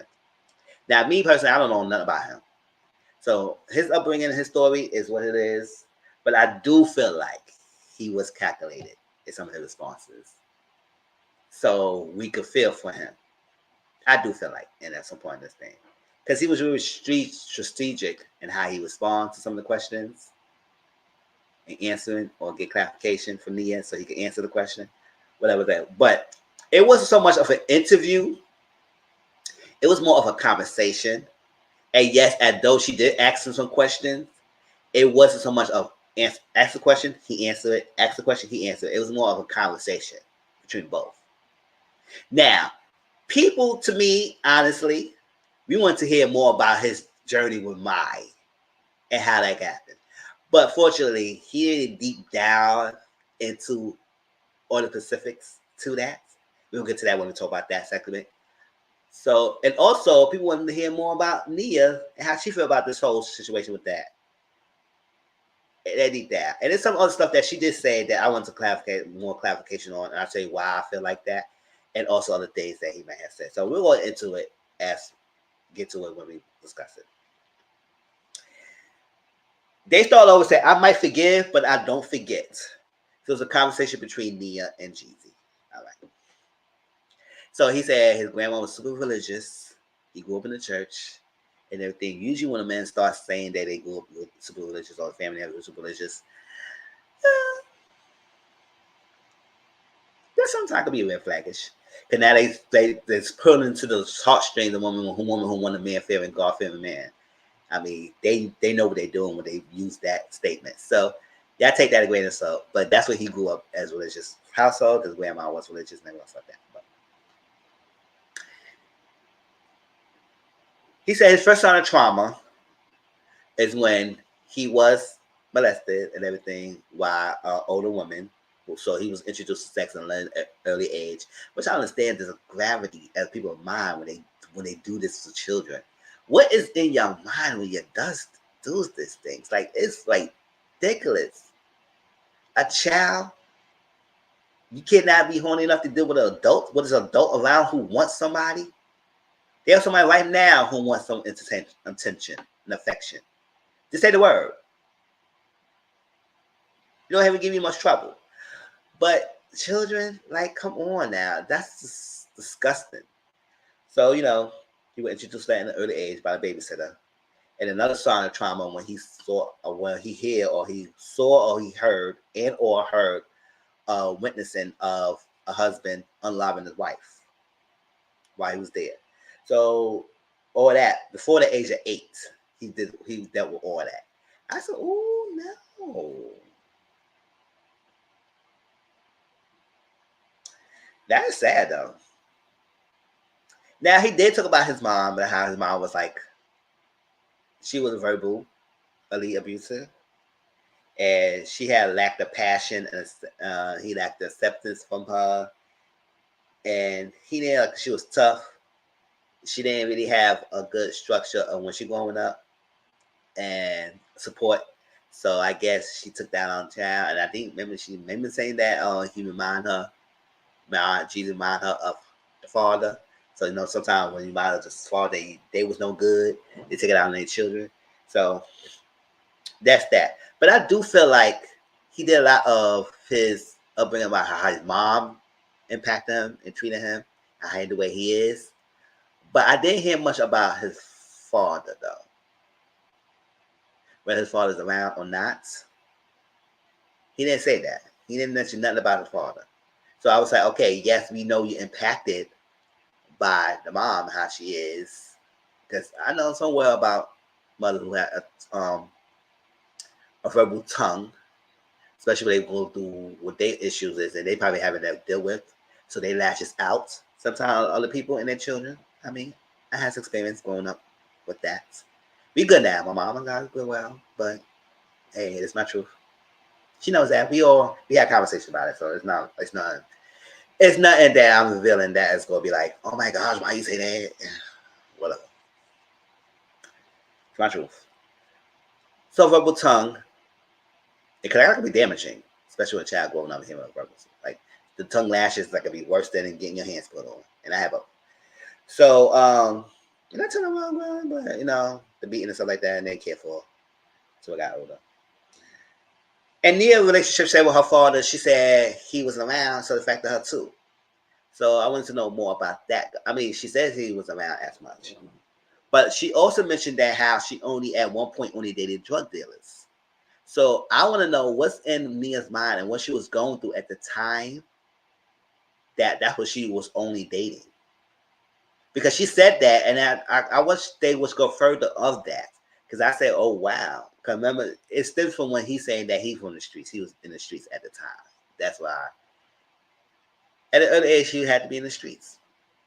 So I led her to say that she only dated drug dealers at the time. So I was like, what was going on, Nia, that you gravitated to drug dealers, and why that's type of guys you want to date?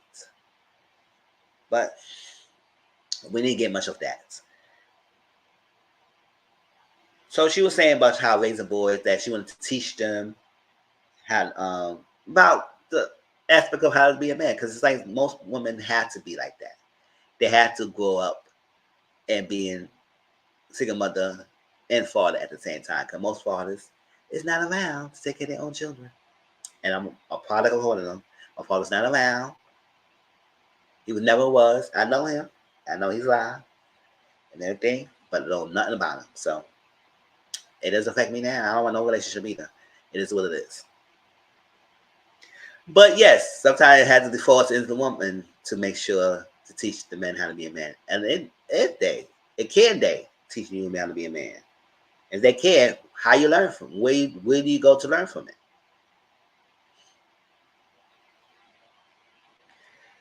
So Jesus age 46, and he got more love in the streets than he was his family. More love from his family in the streets. And some people do that.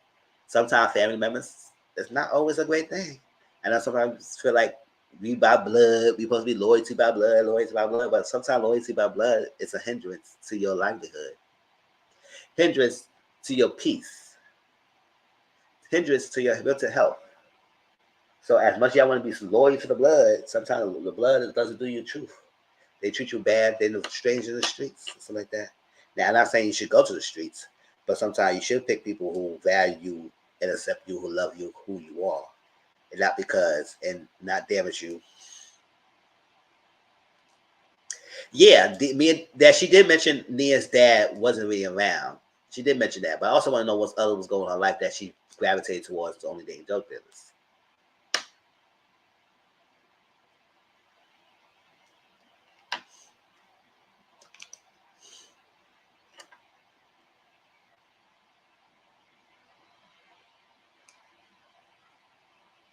Because there got to be more to that. What was her mom and all this? When she was growing up, that's all she knew? That's all she been around with?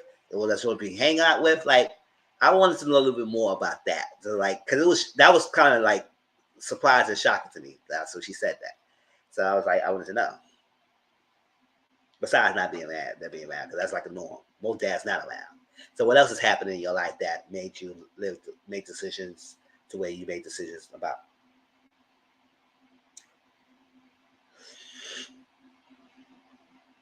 He's a different milestone in his life that his mom was not acknowledging. So I know it sucks as a kid when you have different milestones and you want your parents' acceptance and loving and appreciation and value and support and proud of you, and they don't get that. It affects you emotionally. It does affect you. So to be honest, I didn't know he had like 2 other kids before he had the kid with mine. I don't care. I don't follow him. You can call me not living under the rock, but I didn't realize that. But I know that he had a son or he had a daughter with mine, and I thought that's the only kid he had. But yes, he had other children. He had a daughter and a son before he had the little one with mine.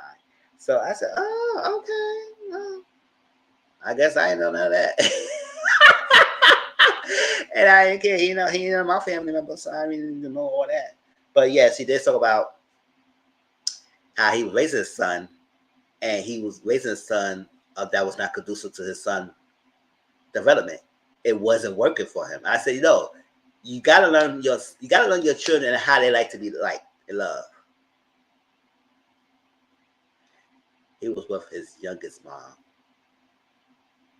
when he got with Jenny, I think. Oh, okay.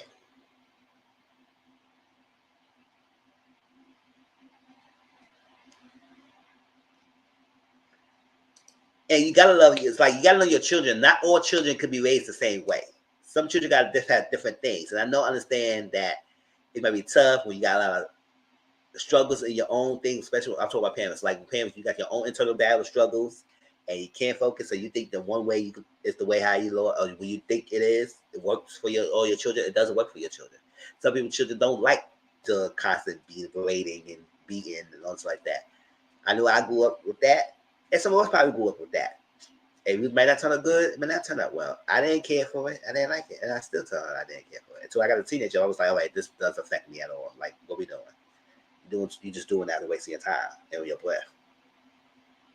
And I was generally a good kid, so like that. But it's the way how you gotta learn your children like that. So he realized that because what he was doing and how he raised his son, it was not conducive, it was not working. So he had to learn a different way how to raise his son. Now I know his son and him is good terms right now. I think it's getting better. But when he realized that he was not doing well in his relationship with his son, he had to change that. So he said when his mom passed away, it affected him and everything, and he had to write a letter because he wanted to forgive her. But then he also understood her what's going on. Maybe the way how she loved him is the way how she thought she could love him. And sometimes it's hard to not to yes, being a parent is not always being a parent is a great thing, but also they have their own struggles. So it's like no parent is 100%, and they will have their own thoughts and stuff like that. So, and especially if they have unhealed trauma. So sometimes it's understand to learn as you get older, so you be able to stand, even though it doesn't make what they did right, but it's also it make you understand them better when you get older and realize, oh, maybe that's what she was doing because she didn't have this, or this was she was going through, and she didn't learn it. Nobody was there for her. It's like that. Because yes, my mom had her own struggles and she had her own things, and because of that, I learned a lot. Well, she talked to me. One day we had a long phone conversation. She explained to me everything, how she ruled, what this happened, everything, and I was like, okay, I understand. I understand. Doesn't make what she did right, and she knew that, but understand a little bit more. It's like that. So her turn of battle, her love was different. She was tough, and he did say he was a rebellious kid. I mean, the rebellious seeds comes sometimes with how you've been the product of your surroundings and your environment. It's like that. So it could be a different factors. But yes, he was a rebellious kid. Was it a result of her upbringing? Maybe it could be a result of his upbringing with his mom, so like that. But he did say he didn't grieve when she died. It took a while.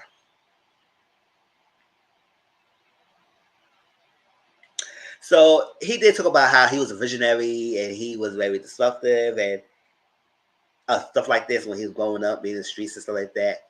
And at one point, he didn't have no health insurance, but he had all the insurance for his material things. I said priorities is out of whack.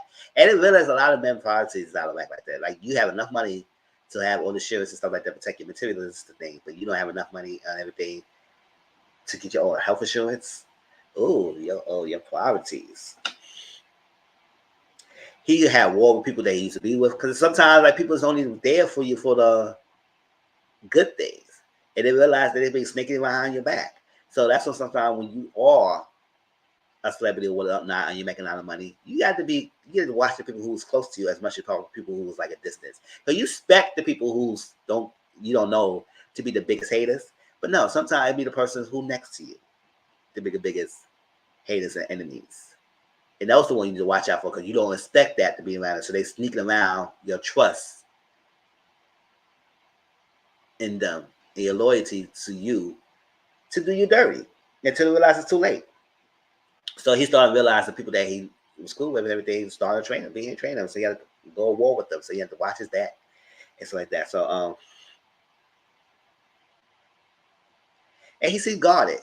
So that's what Nia Richards says. When you guard it like that, sometimes you attract what you are. So if you guard it, you attract the people who is guarded. So that lets me to the thing with the mind, because like I think at some point it was realized that she was just budging to what she's agreed on and believed in, and he wasn't budging. It was guarded. It didn't work. That's that.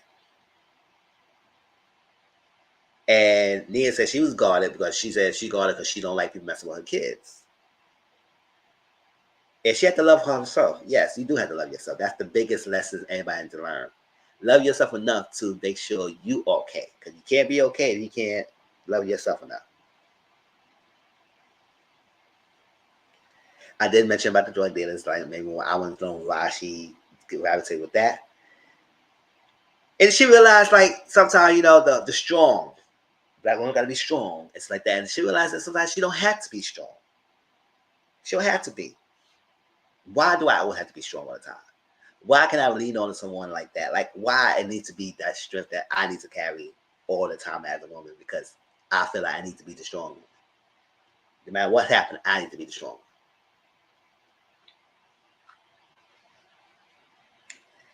And I think they both said they didn't really see healthy relationships or representation of everything growing up. So they didn't really have much influence.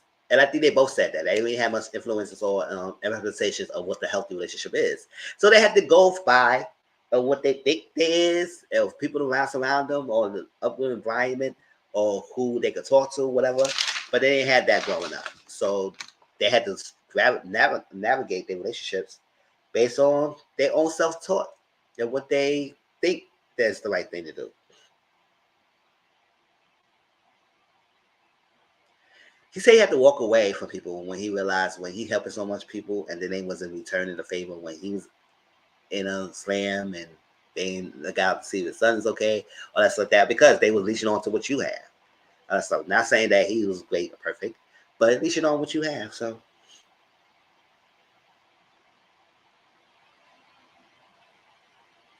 they talk about relationships and how if it's not working and you have to leave and the other person's not willing to make the work.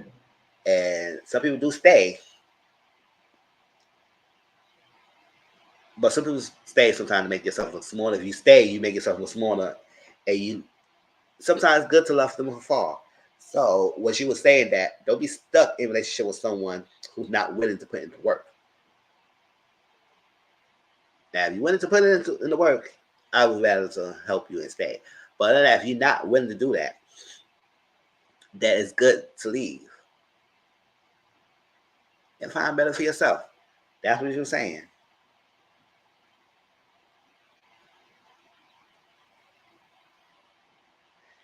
I think he mentioned that how he, I guess, Bill was glad that he never stood up to his mom that he wanted to. I said, what you wanted to expect? You stood up to your mom at the time. Maybe he said maybe he should have more voice and speaking how he felt and everything, but he didn't get the chance to do that. I said, okay. But they also say you got to know when you need to step away. When it's not conducive to your health, your own mental health, and your own well being, you need to know how to step away. So she talked about cheating. And then he said a real ninja doesn't cheat. So then I was saying, what makes a real ninja? They didn't deep dive into that because she kind of agreed with his statement. But I said, okay, if you saying a real ninja does not cheat, so you need to define me what makes a real ninja who doesn't cheat. What qualifications that the person has does make them cheating? What do make them cheat? What do they do that different from somebody who is a cheater? Like, explain to us. If you saying a real ninja doesn't, you need to define what they do. So we're going to learn from that. But if y'all not saying it or defining it, saying that statement is baseless. So what makes a real ninja? Y'all know I use ninja word, but y'all know the word I'm saying. So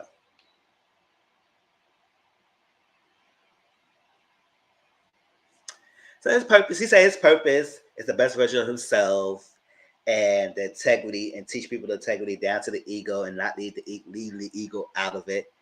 And I said, okay, it's cool to teach other people, but have you learned and heal from yourself?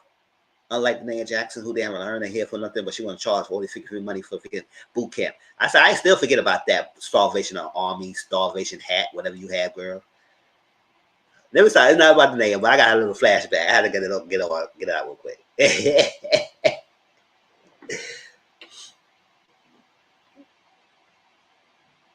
Nia said something that was interesting. She said everybody has a cap on the capacity of what they could deal with. And that was interesting in the statement because I would say, yes, you have to understand what's your capacity and what's your cap on. Because sometimes when they cannot give and they maxed out the capacity, they can't get it anymore. They can't give you what you deserve when you need from them. So because they can't give that, it's best to walk away. So everybody has a limit. And you need to know how much of the limit you can take. And it hurts sometimes you have to step away, but what's your limit? Because when they max out the capacity, you hit the wall. And when you hit the wall, there's no way going through it. Okay, you try to scale up the freaking mountains. There's no way going through that wall. The baby no walls I build, the baby dates. It's not tumbling down at all. So don't have to. So Nia said the ultimate freedom is choosing yourself. It is. It is the ultimate freedom. The ultimate freedom is yourself. Choosing yourself. And yes, if you choose yourself and you lucked up and having a partner that values you and loves you and maybe to work with you and work and build, then that's a great thing. But I need people to understand that being alone doesn't make you lonely. And I need people to understand that. People feel like when you're being alone, you're lonely. No. You may be alone, but you're not lonely. And once you get over that hurdle, then you realize that you can love yourself and there's nothing wrong with that. If it doesn't mean to be, if it doesn't happen for you to have a love of life, and other forms of relationship that can fulfill your life that's other than a romantic one. It could be platonic relationships, friendship, familiar, whatever. Fulfill your needs. And then every now and then you might have the urge. You can easily get the person who could just give you all that stuff like that going down. You can do all that stuff to it. It's easy. It's not that hard. But if you want the connection, yes, that take work. But if you don't have that, there's other ways to fulfill the love, the value you probably need, the acceptance. Find it.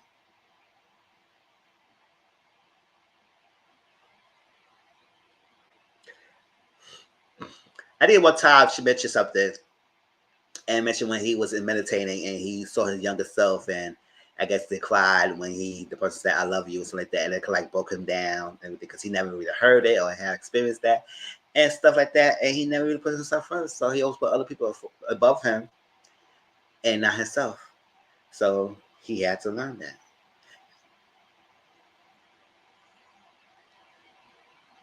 It's okay not to be stuck in a trauma. And that's another thing I did have issue with my mom, so like that about she stayed stuck.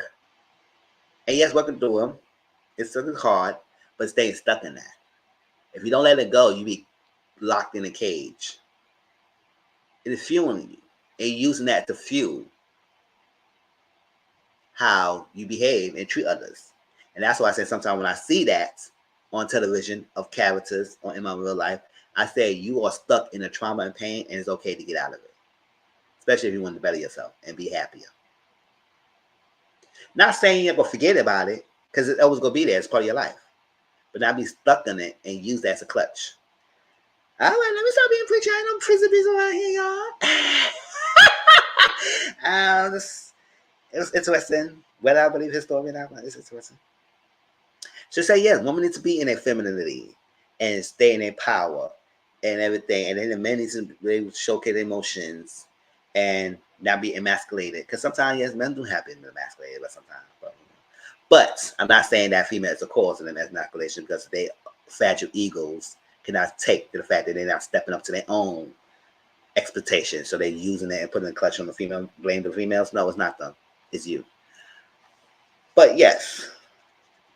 But sometimes, yes, how you act and everything, it does could be emasculated based on people's standards of what they feel like a man should be.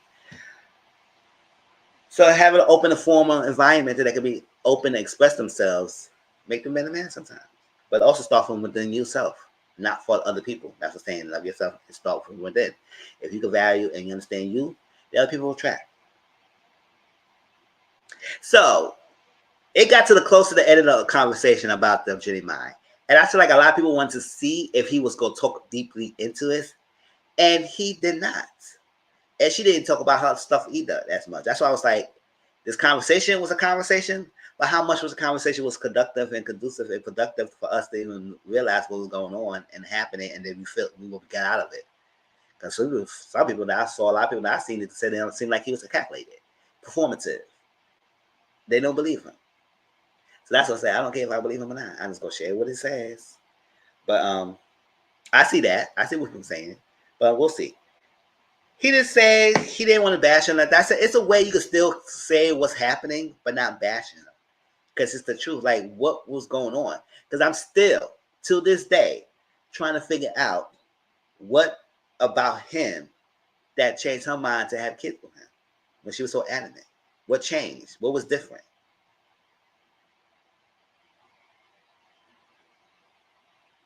And why he decided to pursue further with this lady and stuff like that. Especially if it was a fact that your values didn't align, it was trouble, nobody was trying to bend. Nobody was trying to bend. That's Richard. Nobody trying to bend of the rules or the expectations. So what exactly is going on? For real. Richard make you do crazy things. I know that's right. So I still on stuck on that. So what makes him different?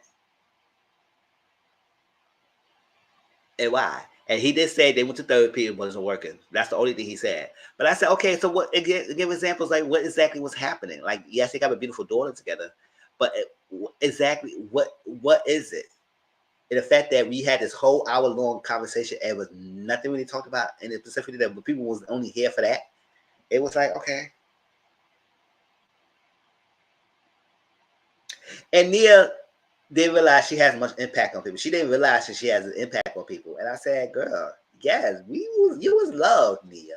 And I wish she loved that and understand that. But that was shocking that she feel like she didn't know she had that much impact on people and her upbringing. I said, yes, girl, you did. You had much. And yes, she always maintained her integrity. Yes, we didn't know much about it and everything. And yes, even when that breakdown on the God, you know, like people was women on her behalf. So girl, you was love, girl. Chill. Now, how dare you do that?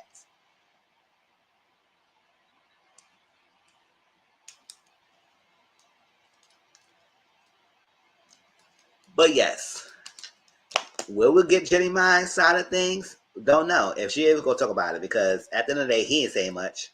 So we don't know we gonna give him a shot of her. Other than that,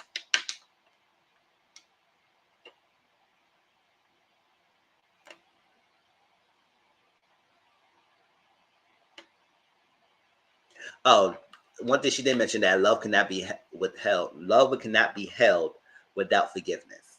Yes, you gotta have forgiveness, not for the person, for yourself to make sure love flourish and you can move on. But when you're stuck on not forgiving, it gonna hurt you more than it hurt the person.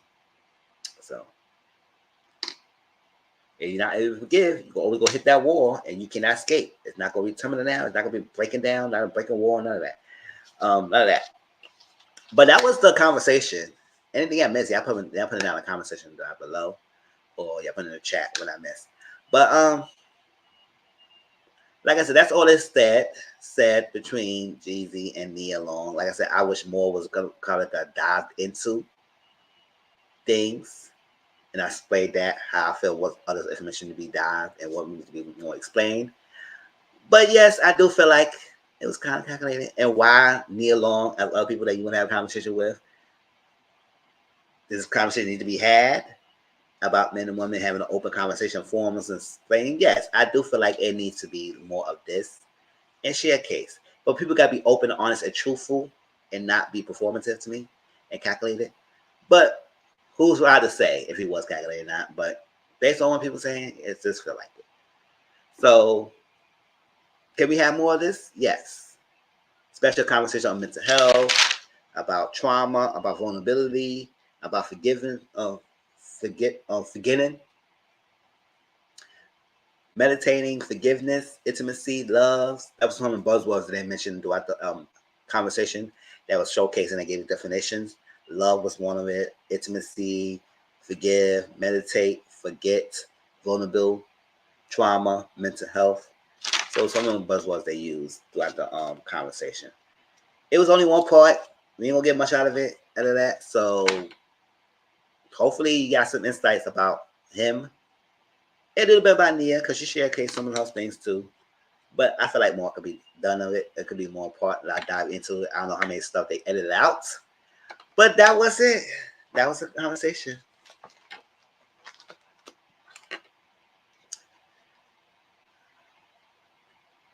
All right, let's do the next set of 6 pound chicks. And we're going to end it with my overall opinion about the Keke situation. Then we get out of here.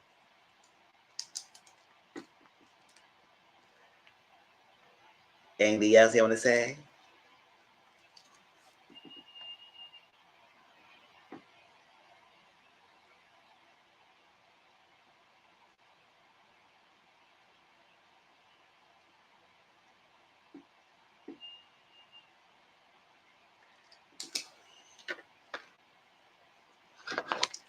All right, number 5 or 6.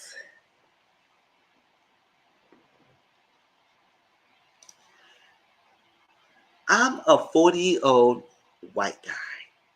Oh, I've been dating, falling in love, and making babies. I got 4, okay? For 20 years now, and I'm tired. Oh, no weather in sight.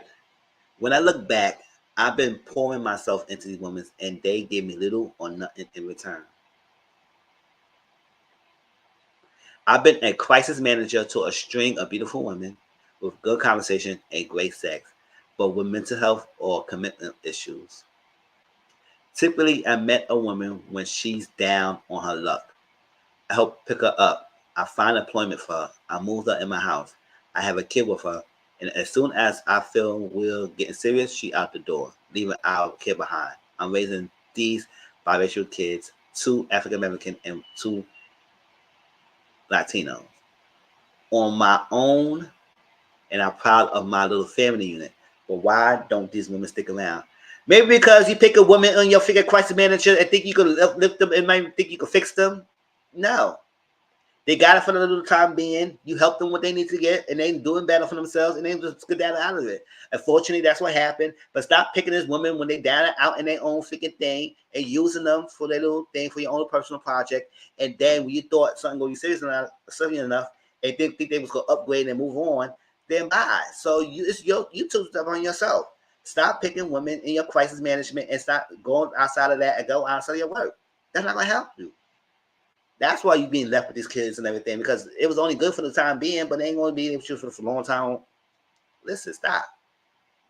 Y'all guys do this to females, so what y'all think that you're going to be done to y'all? You see a lot of women who pick a man who don't have the same status as them, help them build them up, do all this stuff. They may have children with you or not. And then once they in their status, they feel like it, and they move on. And then once you serve no purpose in them, they will move on and leave you alone with the kids. They do that all the time. So when you done to you, I can't help you. Am I lying or am I not lying? Y'all let me know.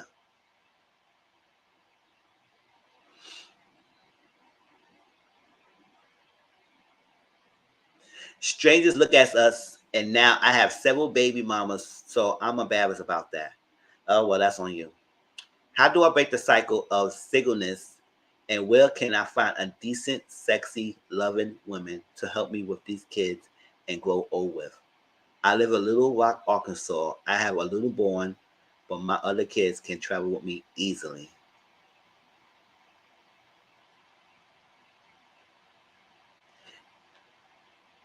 That's where you live in Little Walker, Arkansas. It's so much but big in the state. Girl, this boy, that's very short, huh? Small state. You don't got much going on there.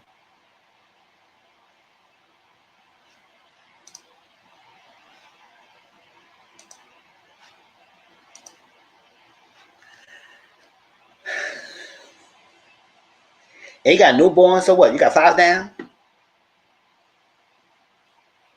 Oh, no, he said got 4, so it's the youngest one. That's it. Boy, stop doing that. Your problem is to break the cycle of singleness. Is that you need to stop finding women that you building up. And most of the women know you doing that anyway. It ain't stupid.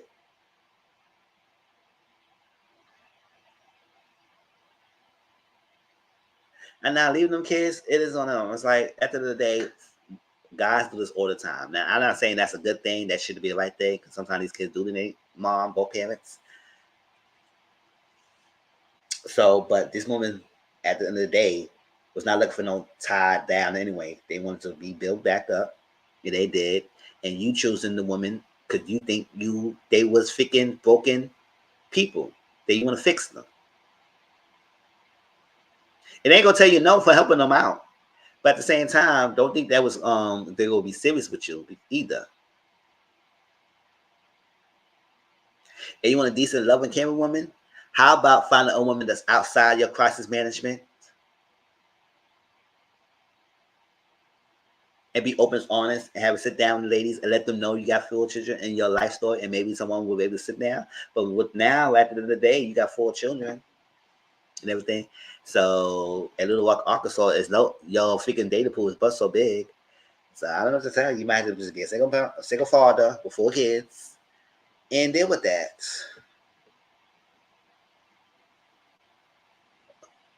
But you need to stop doing what you're doing.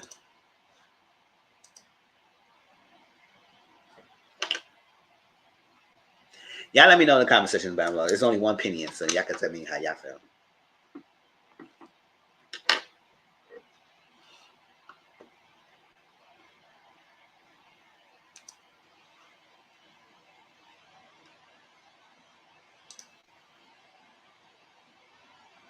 Number 6.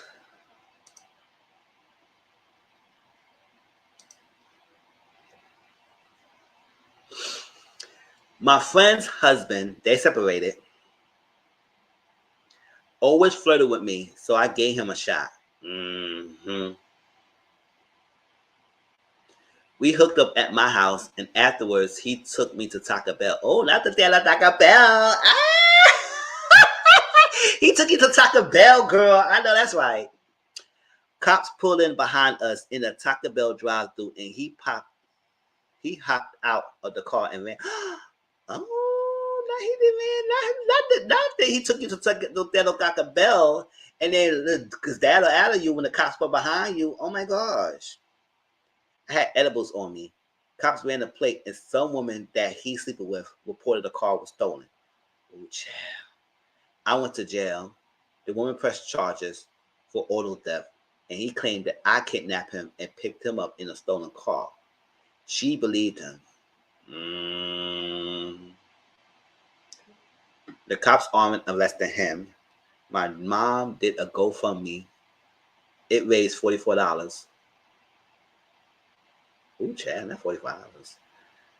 To get me a lawyer, and everyone knows I'm poor-ish and that I slept with my friend's estranged husband. My rep is woman and my other friend are ghosting me. How do I convince my friends that I'm not a snake? Also, how do I convince my friend estranged husband to step up and help me get out of this auto theft charge? I hate this chapter of my life. Oh, well, you should never step with him. You should never step with him. Listen, you suffer. Now that's messed up that he left you alone and everything like else. And it's messed up the lady believed the husband, but you girl, you have to understand that most women do believe the man anyway. Since they want their man, they gonna believe it. And because they separated, the car was stolen, and she believed the strange husband. You kidnapped him because she know you was probably stepping on her husband. So,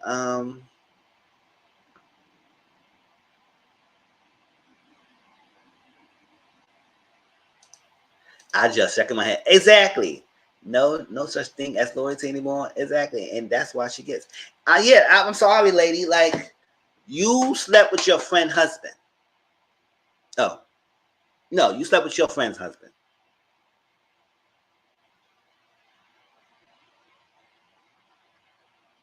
And he freaked you, took the Taco Bell, he ran out, he lied and said that you kidnapped him. She believed him, press charges, you poorish. So you should have thought about all that before you slept with your friend's husband. And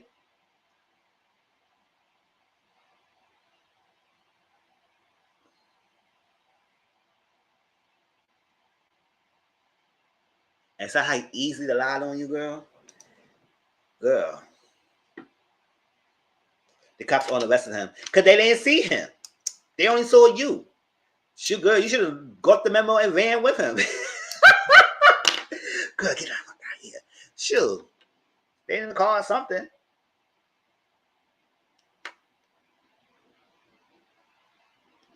And your friends are ghost to you because you slept the friend, y'all supposed to all probably friends with their husband. Like, they don't want to be around you.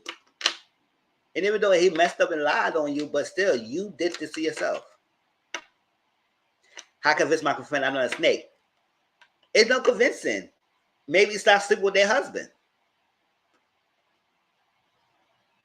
And because you saying they're separated, is it true they're separated? Because the way how to figure wife believed him so quickly, is they separated?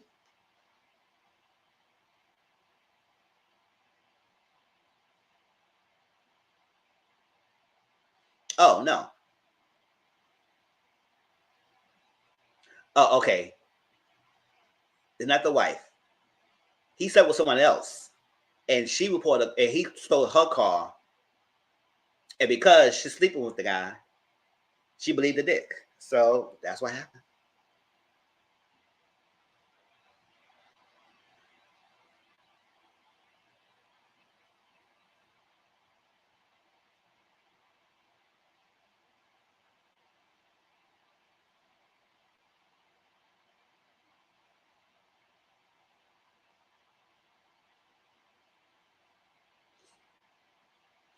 And you want him to step up. You can't step up because at the end of the day, he got out of that charge. So he ain't taking that charge for you, girl. You should never did that. You think you was doing something by sleeping on behind his back, and he showed you the long, hard way.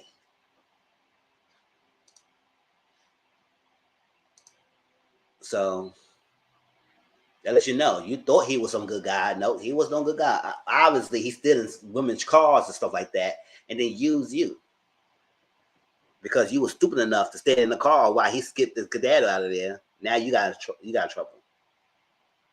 You had to chapter your life. Then oh well, you can't get your friends back, and you cannot step up. After he left you, he not stepping up and helping you and taking up charge. No, they charge you. It sucks that oh well, but the consequences we gotta do when you got them arresting somebody else's husband and everything and thinking that you know them or no, you don't know nobody. Is the reason why they separated is strange. Maybe because the wife realized that he was no good. He was no good to them dusty ass dude. But you thought you was cute. So you want to sneak around and sleep with him. Oh well, I know I'm bashing her, but listen what you want me to tell you. I can't help you, girl. I already answer your question. He's not stepping up. So you need to forget about that. And your reputation already damages when you start sleeping with somebody else's husband, whether they're separated or not. That's why I say I don't care about those separations. Like that.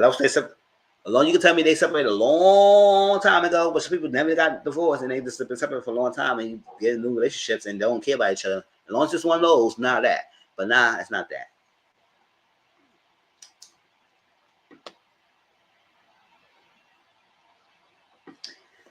All right. That was it.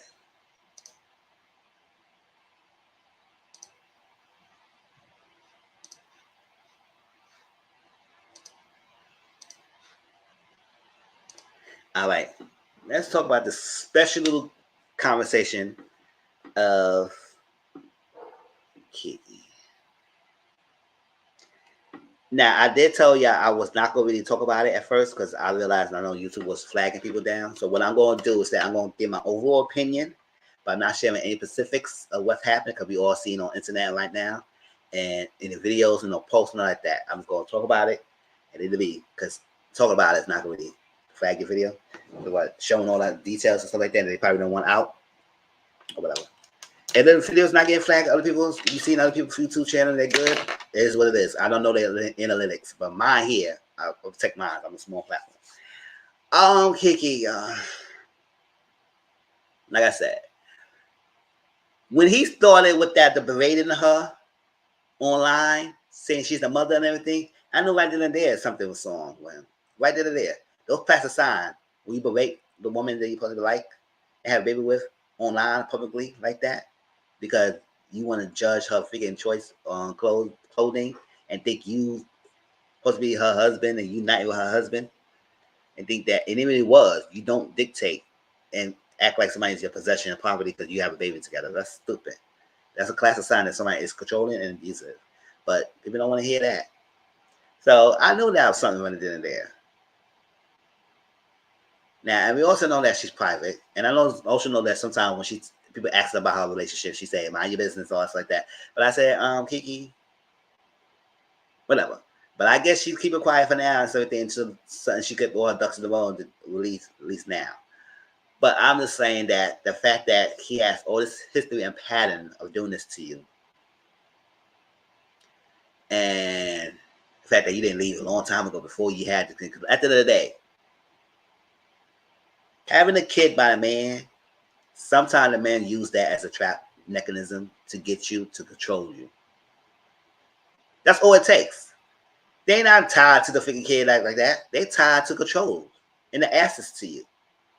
Some of them, especially with the guys who does things like he does, who's abusive. That's the whole way to control. And now, I do not care for any man. I don't care for anybody putting these hands on each other, period. But I don't care for any man who think that they could do that to the women because you overpower them. And what? And what? You make them, what you do all that for what? So they can be docile, yes, sir. Yes, man. Yes, man. All that. Scare them, make you scared of them. And that's what they want. They want you scared of them so you won't leave. But fortunately, a lot of women don't have that opportunity that Keke is to get out of it because they can't tell their story now because they 6 feet under, who's dealing with a guy who just like Darius. That's what sometimes I do tell people. I know it's hard, so don't tell me them isn't. I know it's hard. That need the first sign of this, especially if they got physical. Lead the first sign because if you stay, that's only giving them green light to continue escalating that.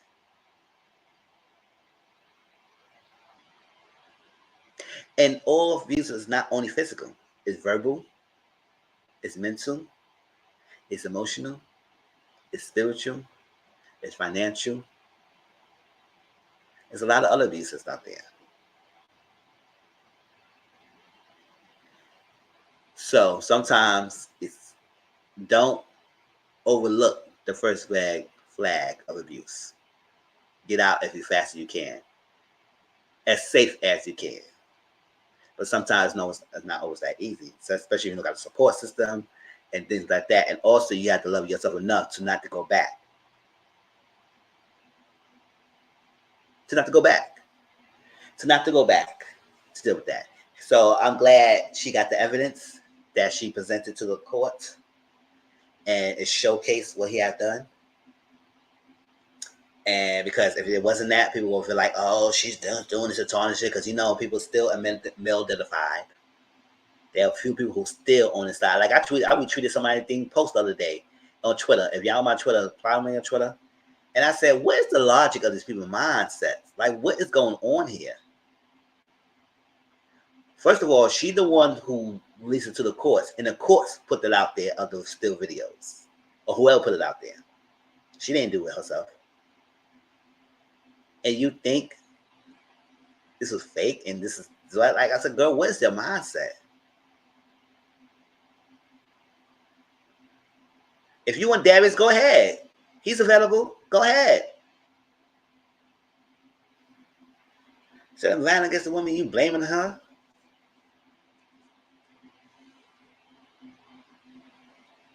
And I know Savanas came out and said something, and Keke mom and I have never heard of before. Yeah, they gave a temporary full custody right now until they go back to court again, and no visitation.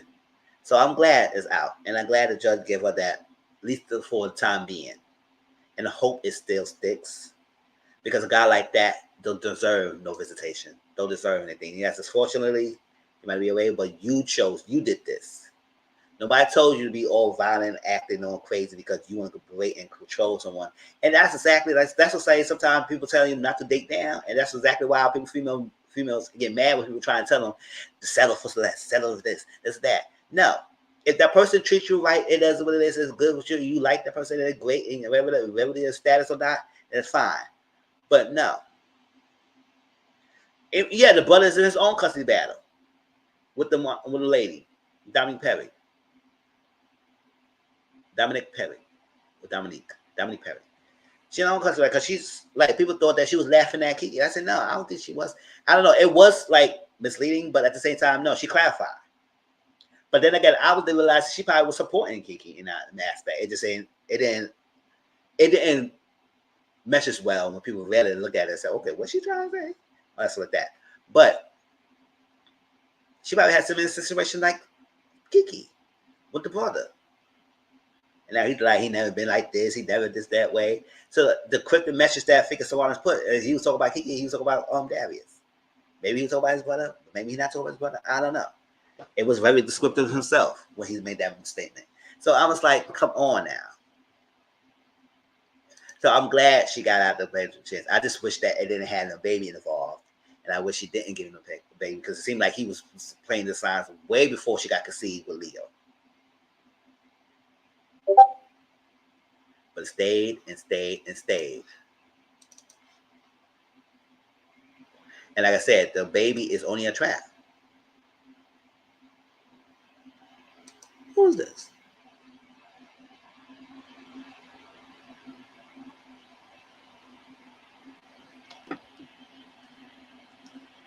Who is that guy? The Potomac ladies. Okay.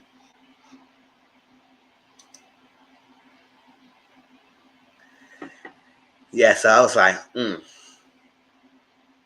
But yes, so hold on. I forgot to share the interview of Jeezy. Let me do that right now. And also we'll share Jamie, that's me. Shout out to her because I was trying to find the court documents and I could not find it at all. So we could talk about it on Discord, but I can't find it. But Jamie, that's me, has it. And maybe in the future we go listen to it and we talk about it together because she did share a lot of details and she has the court documents of what other stuff that he had done to her, which was like, wow. When you realize he did all this and he's still clean, and then when everybody asks you, why you missing my miss? Maybe she was doing that because to not take him off and to showcase the love. But that's why I say to the girl, sometimes it's not always good to parade or big up your man on social media as a platform because they show you behind all the time.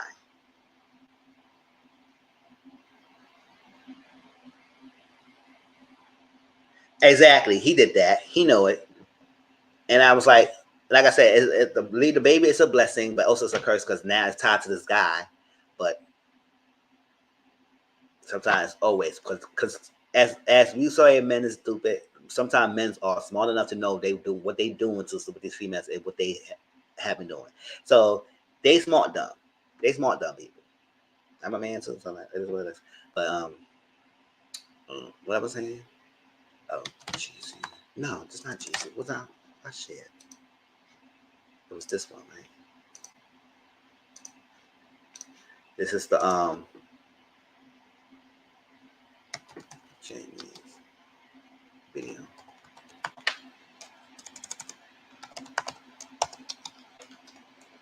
So you don't watch it, look at that. And let me share this.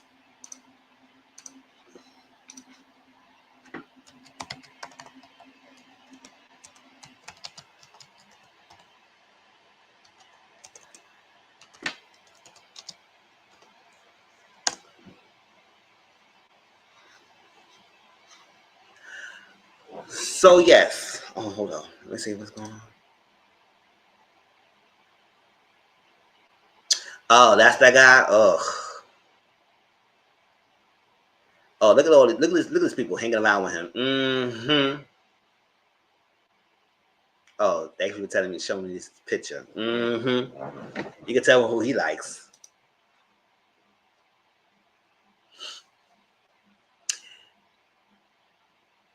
So yes, as you listen, if you look at the video and everything, and I was also watching again on Discord, you will see what kind of terror he is.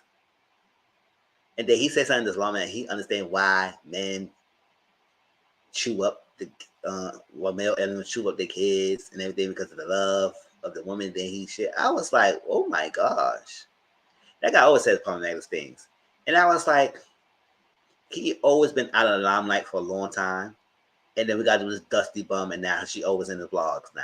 It's like, and that's what they do. They berate you. They try to belittle you in other public platforms. She talked about events that she was at parties and he was getting insecure and jealous because she talked to people because Keke's a friendly person.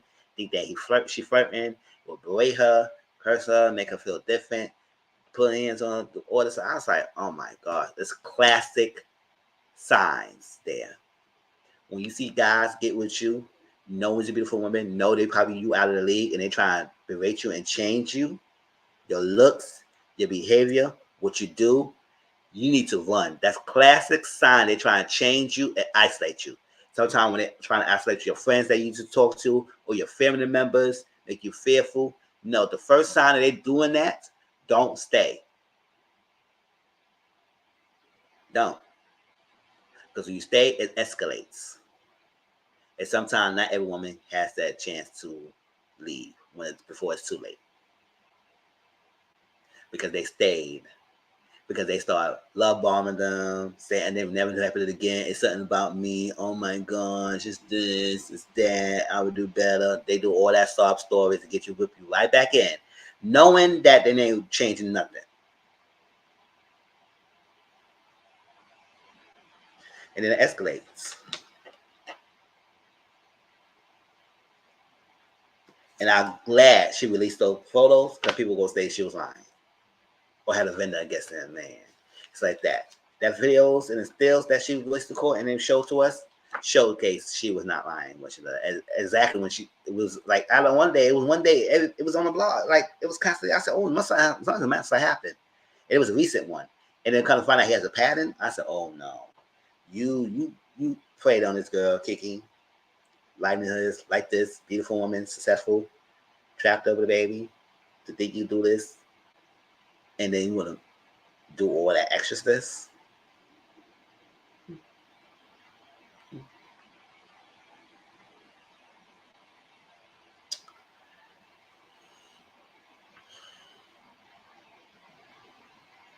So that's some overall thing. So I'm glad that she got away. But dudes like him come dimes a dozen. And sometimes we need to wake up and not to be blinded by the attractiveness or how good their dick are or whatever they do to make you really want to be with them. Because if you know you above their league and they knows that and they start berating you, they try to belittle you and change you. And then sometimes they use your loneliness and stuff like want to be with them and stuff like, oh, somebody want me and this like that and I love them, all that stuff like that to get you. To get you. And sometimes it may start all good with their dates and everything. And it doesn't start all extreme either. They start small and they escalate up. And that's what stuff you gotta start realizing what they're doing and not be blinded. So I'm not bashing Keke for the decision. I agree that she stepped away and I'm glad. And I'm glad that the judge temporarily grants her the full custody for right now and strain it over and hopefully it become permanent and stuff like that. Because that baby was not because he loves it. And they said, oh, see you, son. I love you, son. No, boy, you know what the hell you did. It's because he was control. And I never used that as a control mechanism. Especially they know they could abuse you. They use babies as the outlet to get you. And that's what it is. So that's my little overall take on it. Like I said, I'm glad that she got away. And she's good for now. And guys like him, he will get what he deserves. Get what he deserves. If Shawana was your own thing, maybe I should step in. But I guess it runs the family, right? Allegedly. But that's it. Nothing else. Like I said, I'm not sharing any more details and everything. But that's my overall view. But y'all let me know how y'all feel in the comment section down below and everything. And it was good. Don't forget this week I will tomorrow will probably be a pre-recorded premiere of Potomac American Medicine. Gotta watch it, record my review, and put it out there. It'll be about 8-ish Eastern. Put it out there. I do have to give y'all Basketball Wives. I gotta give y'all Bell Collective. Gotta talk about Real House of Miami. So y'all would get those. Anything other than that, too further ado, and anything else y'all want to discuss and I miss anything. But I appreciate y'all for coming through. You keep me company. People in the bushes watching me. Please hit that like button. Share this out there. And everything. People who are watching this replay game, let me know how y'all feel in the comment section down below. And let's get to it. So we're going to have more of this conversation. I think in the future, like heavy topics like this, like Keke thing, it will also probably be a Patreon conversation. Because it got to be freely around how I want to talk about things. And some things, it just can't be just talked about on here and the way how I want to talk about it. All right. Thank you, CM. Thank you, J. Off. Thank you, Amani Stage, and everybody else who's watching me and who were able to watch this video. Appreciate the love. Appreciate the support. It is a panel at 8:30 p.m. Eastern, 7:30 Central. I may not be on it because I might have to do something else. But that's why I want to showcase my opinion about that. I know there's other stuff going on social media, but I gotta look into it, and then probably give my opinions on Discord and stuff like that if y'all want me to discuss it. Other than that, that's it, y'all. Appreciate y'all. Talk to y'all later. Peace out.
See how it does so good. Yes, everything else good. I gotta see your friend. I ain't seen for a long time. But yes, love y'all, appreciate y'all, and we'll connect. I'm still reachable on my Discord and everything, so reach out to me, y'all, and I'll give y'all any updates. I'll talk to you later. Peace out.